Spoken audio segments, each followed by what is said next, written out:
ਵੀ 10 ਸਾਲ ਜਵਾਨ ਕਿਸੇ ਨੂੰ ਵੀ ਬਣਾ ਸਕਦੇ, ਤੁਸੀਂ ਇਹ ਗੱਲ ਕਹਿ ਰਹੇ ਹੋ। ਬਿਲਕੁਲ ਜੀ ਬਿਲकुल। 45 ਵਾਲਾ ਬੰਦਾ 55 ਦਾ ਲੱਗੇ, 55 ਵਾਲਾ 65 ਦਾ ਲੱਗੇ, ਇਹਦੇ ਵਿੱਚ 45 ਵਾਲਾ 35 ਦਾ ਲੱਗੂਗਾ। 100 ਬਿਮਾਰੀਆਂ ਕੀ ਇੱਕ ਦਵਾ, ਇਹ ਇੱਕ ਅੰਮ੍ਰਿਤ ਹੈ।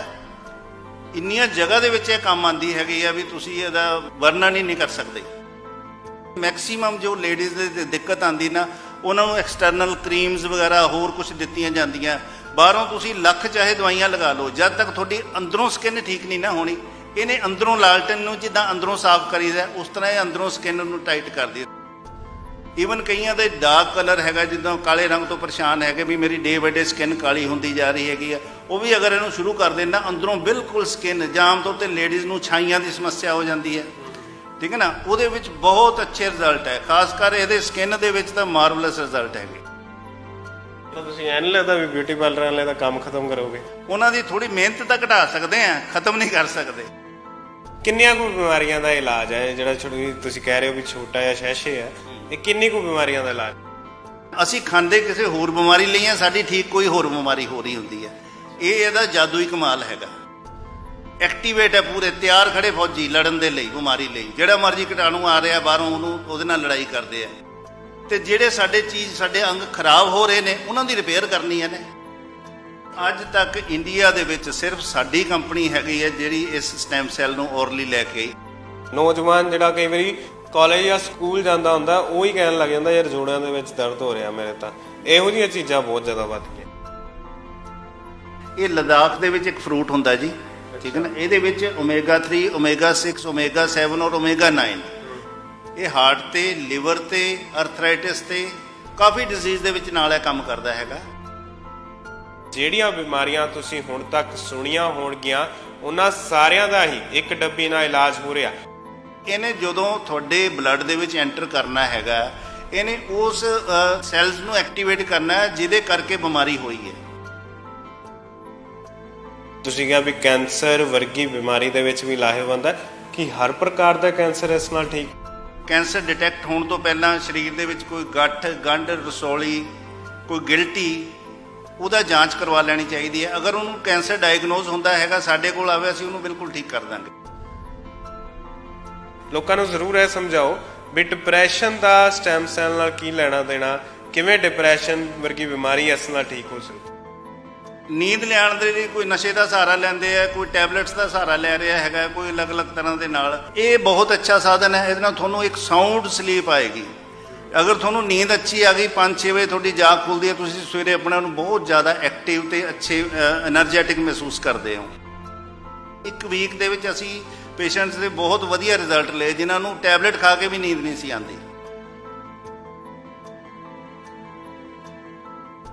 ਸਤਿ ਸ਼੍ਰੀ ਅਕਾਲ, ਡੇਲੀ ਪੋਸਟ ਪੰਜਾਬੀ ਦੇਖ ਰਹੇ ਹੋ ਤੁਸੀਂ ਤੇ ਮੈਂ ਹਾਂ ਕੁਵਰਜੋਤ ਸਿੰਘ। ਜੇ ਅਜੋਕੇ ਸਮੇਂ ਦੀ ਗੱਲ ਕਰਦੇ ਹਾਂ ਤਾਂ ਬਿਮਾਰੀਆਂ ਲਗਾਤਾਰ ਹੀ ਵੱਧਦੀਆਂ ਜਾ ਰਹੀਆਂ ਨੇ, ਤਾਂ ਘਰ ਘਰ ਹੁਣ ਬਿਮਾਰੀਆਂ ਪਹੁੰਚ ਚੁੱਕੀਆਂ ਹੈ, ਕਾਫੀ ਖਤਰਨਾਕ ਬਿਮਾਰੀਆਂ, ਜਿਸ ਦੇ ਪਿੱਛੇ ਕਾਰਨ ਵੱਖ-ਵੱਖ ਵੀ ਨੇ। ਸਾਡਾ ਖਾਣ ਪਾਣ ਵੀ ਬਦਲ ਗਿਆ।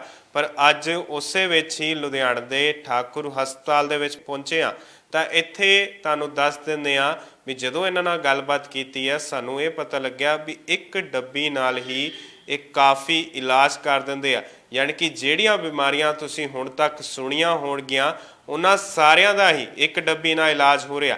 ਹੁਣ ਉਹ ਡੱਬੀ ਕੀ ਹੈ, ਉਸ ਦੇ ਬਾਰੇ ਹੁਣ ਜਿਵੇਂ ਇੱਥੇ ਡਾਕਟਰ ਸਾਡੇ ਨਾਲ ਰਾਜੇਸ਼ ਠਾਕੁਰ ਮੌਜੂਦ ਨੇ, ਉਹਨਾਂ ਨਾਲ ਗੱਲਬਾਤ ਕਰਦੇ ਹਾਂ।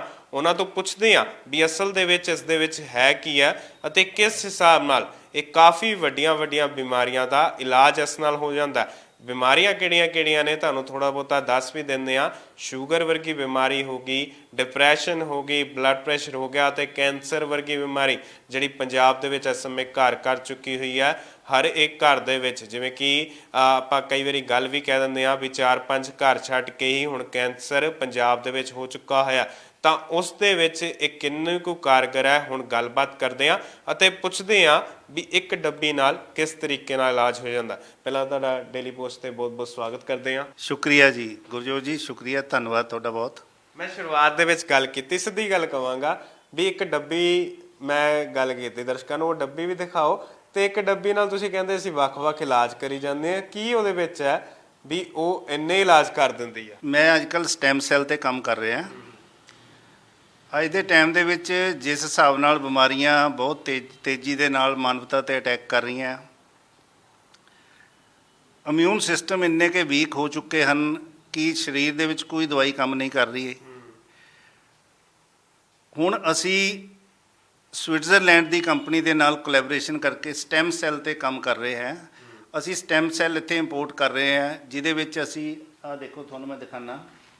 ਸਟੈਮ ਸੈੱਲ ਦੀ ਇੱਕ ਪੁੜੀ ਹੈ ਜਿਹਦੇ ਨਾਲ ਇੱਕ ਪਾਊਚ ਡੇਲੀ ਖਾਣ ਦੇ ਨਾਲ ਸਾਡੇ ਸਰੀਰ ਦੇ ਵਿੱਚ ਜਿਹੜੇ ਸਟੈਮ ਸੈੱਲ ਐਂਟਰ ਕਰ ਜਾਂਦੇ ਹਨ, ਜਿਹੜੇ ਕਿ ਬਿਮਾਰੀਆਂ ਦੇ ਨਾਲ ਲੜਦੇ ਹਨ।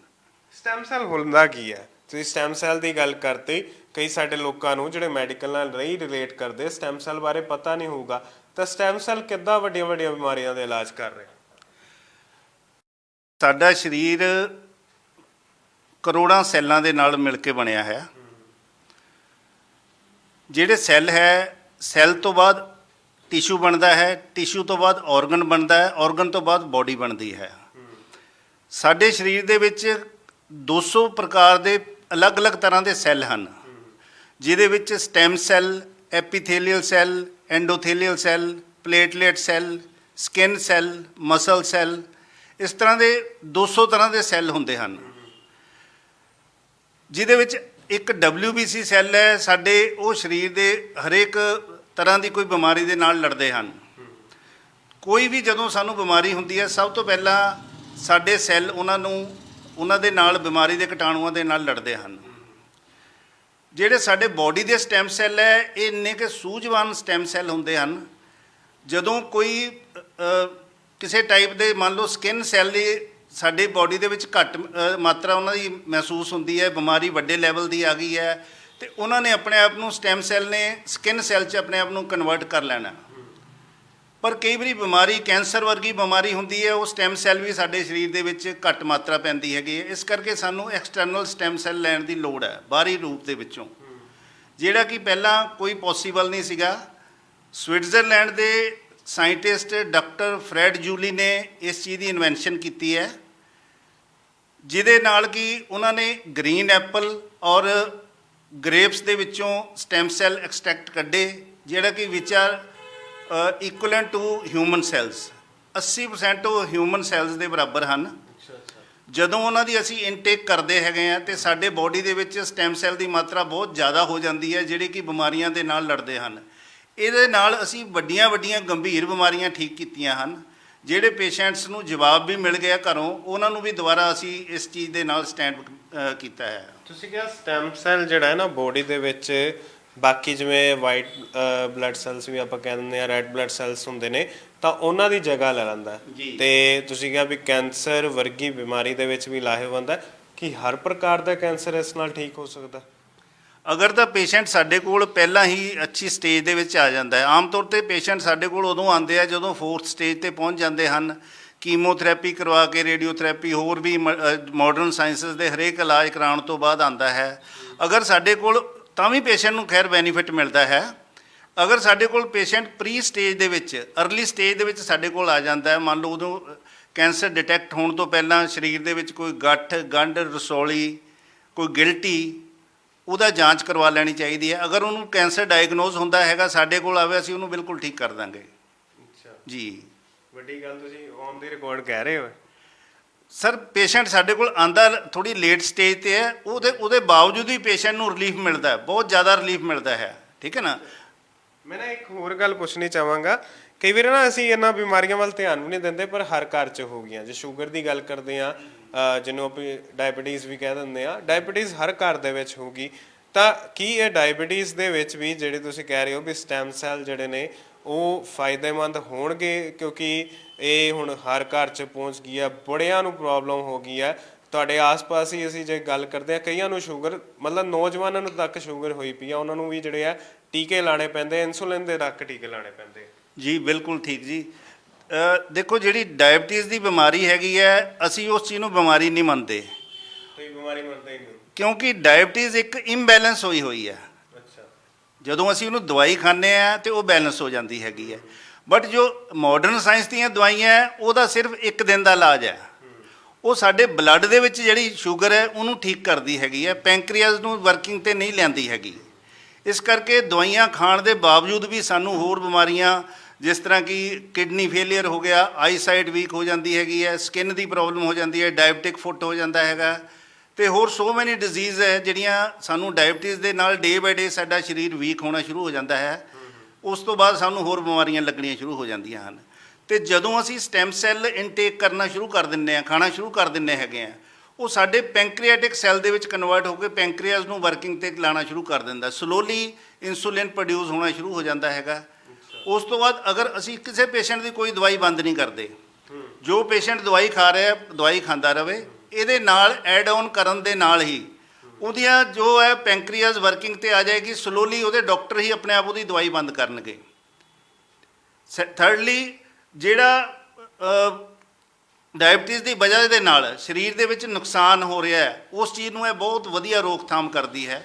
ਅਗਰ ਇਹ ਖਾਂਦੇ ਰਹੋਗੇ ਤਾਂ ਡਾਇਬਟੀਜ਼ ਦੇ ਕਾਰਨ ਜਿਹੜੀਆਂ ਹੋਰ ਬਿਮਾਰੀਆਂ, weight loss ਹੋ ਗਿਆ ਜਾਂ ਹੋਰ ਕਈ ਬਿਮਾਰੀਆਂ ਲੱਗਦੀਆਂ ਹੈਗੀਆਂ, ਉਸ ਚੀਜ਼ ਤੋਂ ਇਹ ਬਹੁਤ ਵਧੀਆ ਆਰਾਮ ਦਿੰਦੀ ਹੈਗੀ। ਦਵਾਈ ਹਜੇ ਤੱਕ ਇਸ ਦੀ ਬੰਦ ਹੋਈ ਵੀ ਹੈ ਕਿ ਨਹੀਂ, ਕਿ ਐਵੇਂ ਕਹਿ ਰਹੇ ਹੋ? ਕਈ ਪੇਸ਼ੈਂਟਸ ਦੀ ਤੁਹਾਡੇ ਦਵਾਈਆਂ ਬੰਦ ਹੋ ਗਈਆਂ, ਉਹ ਹੁਣ ਸਿਰਫ ਇਹੀ ਖਾ ਰਹੇ ਨੇ, ਦਵਾਈ ਟੋਟਲੀ ਬੰਦ ਹੈ। ਈਵਨ ਇਨਸੂਲਿਨ ਤੱਕ ਦੀ ਡੋਜ਼ ਰਿਡਿਊਸ ਹੋ ਗਈ ਹੈ। ਜਿਨ੍ਹਾਂ ਨੂੰ 2 ਵਾਰੀ ਲੱਗਦਾ ਸੀਗਾ, 34 ਯੂਨਿਟ ਲੱਗਦਾ ਸੀਗਾ, ਅੱਜ 4 ਯੂਨਿਟ 3 ਯੂਨਿਟ ਉਹ ਵੀ ਕਦੇ ਲਾਉਂਦੇ ਹੈਗੇ ਆ। ਬਟ ਉਹਨਾਂ ਦਾ ਹੁਣ ਪੈਂਕਰੀਆਸ ਦੁਬਾਰਾ ਵਰਕਿੰਗ ਕਰਨਾ ਸ਼ੁਰੂ ਕਰ ਦਿੱਤਾ ਉਹਨਾਂ ਨੇ। ਅੱਛਾ, ਤੇ ਇੱਕ ਬਿਮਾਰੀ ਤਾਂ ਸਾਨੂੰ ਪਤਾ ਹੀ ਨਹੀਂ ਲੱਗਦੀ, ਹੋ ਜਾਂਦੀ ਹੈ, ਲੋਕੀ ਐਂ ਹੀ ਫਿਰਦੇ ਰਹਿੰਦੇ ਆ। ਲੋਕੀ ਕਹਿੰਦੇ ਸ਼ਾਇਦ ਮੈਨੂੰ ਕਿਸੇ ਗੱਲ ਦੀ ਟੈਨਸ਼ਨ ਹੈ, ਪਰ ਹੁੰਦੀ ਡਿਪਰੈਸ਼ਨ ਹੈ।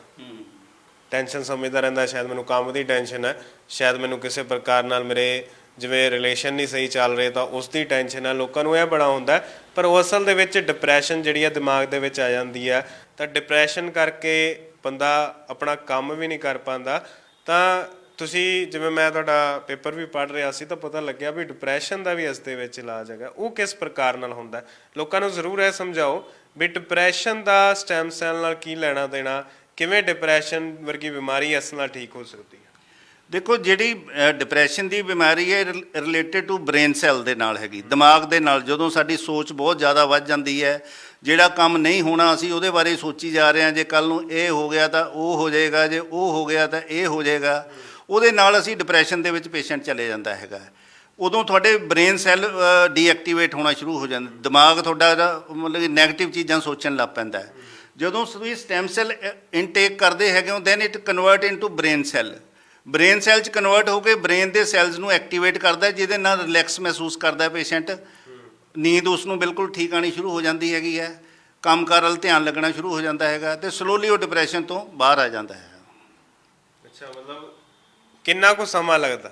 ਜ਼ਰੂਰ ਮੈਂ ਸਮਾਂ ਵੀ ਪੁੱਛੂੰਗਾ ਤੁਹਾਨੂੰ ਕਿ ਤੁਹਾਡੇ ਹਿਸਾਬ ਨਾਲ ਡਿਪਰੈਸ਼ਨ ਦੇ ਵਿੱਚ ਬਾਹਰ ਆਉਣ ਨੂੰ ਇਹਦੇ ਨਾਲ ਕਿੰਨਾ ਕੁ ਸਮਾਂ ਲੱਗੇਗਾ? ਦੇਖੋ, ਅਗਰ ਤਾਂ ਪੇਸ਼ੈਂਟ ਬਹੁਤ ਜ਼ਿਆਦਾ ਹਾਈ ਮੈਡੀਸਨ 'ਤੇ ਲੱਗਿਆ ਹੋਇਆ, ਬਹੁਤ ਸਟਰੋਂਗ ਮੈਡੀਸਨ 'ਤੇ ਲੱਗਿਆ ਹੋਇਆ, ਉਹਨੂੰ ਤਾਂ 4-6 ਮਹੀਨੇ ਲੱਗ ਸਕਦੇ ਆ। ਅਦਰਵਾਈਜ਼ ਫਸਟ ਵੀਕ ਦੇ ਵਿੱਚ ਹੀ ਪੇਸ਼ੈਂਟ ਨੂੰ ਰਿਲੈਕਸ ਬਹੁਤ ਹੀ ਵਧੀਆ ਇੱਕ ਗਹਿਰੀ ਤੇ ਮਿੱਠੀ ਨੀਂਦ ਆਉਣੀ ਸ਼ੁਰੂ ਹੋ ਜਾਂਦੀ ਹੈ। ਜਦੋਂ ਤੁਹਾਨੂੰ ਨੀਂਦ ਪੂਰੀ ਹੋਣੀ ਸ਼ੁਰੂ ਹੋ ਗਈ, ਤੁਸੀਂ ਇਸ ਬਿਮਾਰੀ ਦੇ ਵਿੱਚੋਂ ਬਾਹਰ ਸਲੋਲੀ ਆਉਣਾ ਸ਼ੁਰੂ ਹੋ ਜਾਂਦੇ ਹੋ। 1 ਵੀਕ ਦੇ ਵਿੱਚ ਹੀ ਇਹਦਾ ਬਹੁਤ ਅੱਛਾ ਰਿਜ਼ਲਟ ਆਉਂਦਾ ਹੈਗਾ। ਡਿਪਰੈਸ਼ਨ ਦੇ ਵਿੱਚ ਸੋਚ ਜਿਹੜੀ ਬੰਦੇ ਦੀ ਉਹ ਘਟਣੀ ਸ਼ੁਰੂ ਹੋ ਜਾਂਦੀ ਹੈ। ਉਹ ਦਿਮਾਗ ਦੇ ਵਿੱਚ ਉਹਦੇ ਆਉਂਦਾ ਦੁਨੀਆ ਜਾਏ ਭਾੜ ਮੇਂ। ਅੱਛਾ, ਹਾਂ। ਤਾਂ ਉਸ ਤੋਂ ਬਾਅਦ ਦੇਖੋ, ਜਦੋਂ ਤੁਹਾਨੂੰ ਨੀਂਦ ਅੱਛੀ ਆਉਣੀ ਸ਼ੁਰੂ ਹੋ ਗਈ, ਆਮ ਤੌਰ 'ਤੇ ਸਭ ਨਾਲੋਂ ਵੱਡਾ ਕਾਰਨ ਹੈ ਲੋਕਾਂ ਨੂੰ ਨੀਂਦ ਬਹੁਤ ਘੱਟ ਗਈ ਹੈਗੀ ਹੈ। ਨੀਂਦ ਲਿਆਉਣ ਦੇ ਲਈ ਕੋਈ ਨਸ਼ੇ ਦਾ ਸਹਾਰਾ ਲੈਂਦੇ ਆ, ਕੋਈ ਟੈਬਲੇਟਸ ਦਾ ਸਹਾਰਾ ਲੈ ਰਿਹਾ ਹੈਗਾ, ਕੋਈ ਅਲੱਗ-ਅਲੱਗ ਤਰ੍ਹਾਂ ਦੇ ਨਾਲ, ਉਹਦੇ ਬਾਵਜੂਦ ਵੀ 4-5 ਘੰਟੇ ਨੀਂਦ ਲੈਂਦੇ ਆ, ਜਿਹਦੇ ਕਰਕੇ ਡਿਪਰੈਸ਼ਨ ਦੀ ਮਾਤਰਾ। ਜੋ ਇੱਕ ਤੁਹਾਨੂੰ ਗਹਿਰੀ ਨੀਂਦ 6-7-8 ਘੰਟੇ ਦੀ ਨੀਂਦ ਆ ਗਈ ਹੈ ਤਾਂ ਤੁਸੀਂ ਬਹੁਤ ਵਧੀਆ ਅਗਲੇ ਦਿਨ ਰਿਲੈਕਸ ਮਹਿਸੂਸ ਕਰੋਗੇ। ਤੁਸੀਂ ਨੀਂਦ ਦੀ ਗੱਲ ਕੀਤੀ ਤਾਂ ਮੇਰਾ ਵੀ ਅੱਗੋਂ ਸਵਾਲ ਆਇਆ। ਆਮ ਦੇਖਦੇ ਨਾ ਨੌਜਵਾਨ ਅੱਜ ਕੱਲ੍ਹ ਸੋਣਾ ਘਟਾਤਾ ਹੈ, ਕੋਈ ਫੋਨ ਵੱਲ ਜ਼ਿਆਦਾ ਧਿਆਨ ਹੋ ਗਿਆ। ਜੀ। ਅਸੀਂ ਕੰਮ ਤੋਂ ਆਉਂਦੇ ਹਾਂ, ਕੰਮ ਤੋਂ ਜਾਂ ਕਈ ਵਾਰੀ ਬੰਦਾ ਕੋਈ ਕਹਿ ਸਕਦੇ ਹਨ ਵੀ ਨੌਜਵਾਨ ਜਿਹੜੇ ਸਟੱਡੀ ਵੀ ਕਰ ਰਹੇ ਹੁੰਦੇ ਆ, ਸਟੱਡੀ ਕਰਨ ਤੋਂ ਬਾਅਦ ਉਹਨਾਂ ਨੇ ਫੋਨ ਹੀ ਦੇਖੀ ਜਾਣਾ, ਰਾਤ ਪਤਾ ਨਹੀਂ ਲੱਗਣਾ, ਇੰਸਟਾਗ੍ਰਾਮ 'ਤੇ ਬਸ ਸਕਰੋਲ ਕਰੀ ਜਾਣਾ। ਅਤੇ ਕਿੰਨਾ ਕੁ ਨੁਕਸਾਨ ਹੋ ਸਕਦਾ ਉਸ ਦਾ, ਕਿਉਂਕਿ ਨੀਂਦਾਂ ਘੱਟ ਗਈਆਂ ਨੇ, ਫੋਨ ਹੀ ਚਲਾਈ ਜਾਣਾ ਇੰਨਾ ਟਾਈਮ, 4 ਘੰਟੇ ਨੀਂਦ, 3 ਘੰਟੇ ਦੀ ਨੀਂਦ, 5 ਘੰਟੇ ਦੀ ਨੀਂਦ, ਸਵੇਰੇ ਫੇਰ ਕੰਮ 'ਤੇ ਜਾਣਾ। ਇਹ ਕਿੱਥੇ ਤੱਕ ਜਾ ਸਕਦਾ ਸਭ ਕੁਛ? ਦੇਖੋ, ਜਿਹੜਾ ਫੋਨ ਚਲਾਉਣਾ ਜਾਂ ਆਪਣੀ ਨੀਂਦ ਪੂਰੀ ਨਹੀਂ ਕਰਨੀ ਹੈ, ਉਹਨੂੰ ਅਸੀਂ ਬਿਮਾਰੀ ਨਹੀਂ ਕਹਿ ਸਕਦੇ, ਉਹ ਤਾਂ ਇੱਕ ਆਦਤ ਖਰਾਬ ਕਹਿ ਸਕਦੇ ਹਾਂ। ਆਮ ਤੌਰ 'ਤੇ ਇਹ ਚੀਜ਼ਾਂ ਯੰਗ ਲੜਕਿਆਂ ਨੂੰ ਜਾਂ ਉਹਨਾਂ ਨੂੰ ਜ਼ਿਆਦਾ ਹੈ। ਅਗਰ ਇੱਕ ਓਲਡ ਏਜ ਬੰਦਾ ਯਾਨੀ 40+ ਹੈਗਾ, ਉਹਨੂੰ ਪਤਾ ਵੀ ਮੈਂ ਕੱਲ ਨੂੰ ਆਪਣੇ ਜੌਬ ਤੇ ਆਪਣੇ ਬਿਜ਼ਨਸ ਤੇ ਆਪਣੇ ਉੱਤੇ ਜਿੱਥੇ ਵੀ ਉਹ ਕੰਮਕਾਰ ਕਰਦੇ ਜਾਣਾ ਹੈ, ਉਹ ਯੂਜਲੀ 9-10 ਵਜੇ ਤੱਕ ਉਹ ਸੋ ਜਾਂਦੇ ਹਨ, ਠੀਕ ਹੈ ਨਾ।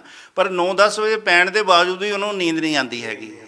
ਪਰ ਇਹ ਬਹੁਤ ਅੱਛਾ ਸਾਧਨ ਹੈ, ਇਹਦੇ ਨਾਲ ਤੁਹਾਨੂੰ ਇੱਕ ਸਾਊਂਡ ਸਲੀਪ ਆਏਗੀ। ਅਗਰ ਤੁਹਾਨੂੰ ਨੀਂਦ ਅੱਛੀ ਆ ਗਈ, 5-6 ਵਜੇ ਤੁਹਾਡੀ ਜਾਗ ਖੁੱਲ੍ਹਦੀ ਹੈ, ਤੁਸੀਂ ਸਵੇਰੇ ਆਪਣੇ ਨੂੰ ਬਹੁਤ ਜ਼ਿਆਦਾ ਐਕਟਿਵ ਤੇ ਅੱਛੇ ਐਨਰਜੈਟਿਕ ਮਹਿਸੂਸ ਕਰਦੇ ਹੋ। ਉਸ ਤੋਂ ਬਾਅਦ ਅਗਲਾ ਦਿਨ ਤੁਹਾਡਾ ਬਹੁਤ ਵਧੀਆ ਹੈ। 1-2 ਦਿਨਾਂ ਦੇ ਵਿੱਚ ਹੀ ਤੁਹਾਨੂੰ ਡਿਪਰੈਸ਼ਨ ਦੇ ਵਧੀਆ, 1 ਵੀਕ ਦੇ ਵਿੱਚ ਅਸੀਂ ਪੇਸ਼ੈਂਟਸ ਦੇ ਬਹੁਤ ਵਧੀਆ ਰਿਜ਼ਲਟ ਲਏ ਜਿਨ੍ਹਾਂ ਨੂੰ ਟੈਬਲੇਟ ਖਾ ਕੇ ਵੀ ਨੀਂਦ ਨਹੀਂ ਸੀ ਆਉਂਦੀ। ਤਾਂ ਮੈਂ ਨਾ ਅੱਗੇ ਇਹ ਵੀ ਪੁੱਛਣਾ ਚਾਹਾਂਗਾ, ਫੀਮੇਲਸ ਨੂੰ ਨਾ ਕਾਫੀ ਪ੍ਰੋਬਲਮਸ ਹੁੰਦੀਆਂ, ਤਾਂ ਫੀਮੇਲ ਦੱਸ ਵੀ ਨਹੀਂ ਪਾਉਂਦੀਆਂ, ਕਈ ਵਾਰੀ ਉਹਨਾਂ ਨੂੰ ਪਤਾ ਵੀ ਨਹੀਂ ਹੁੰਦਾ।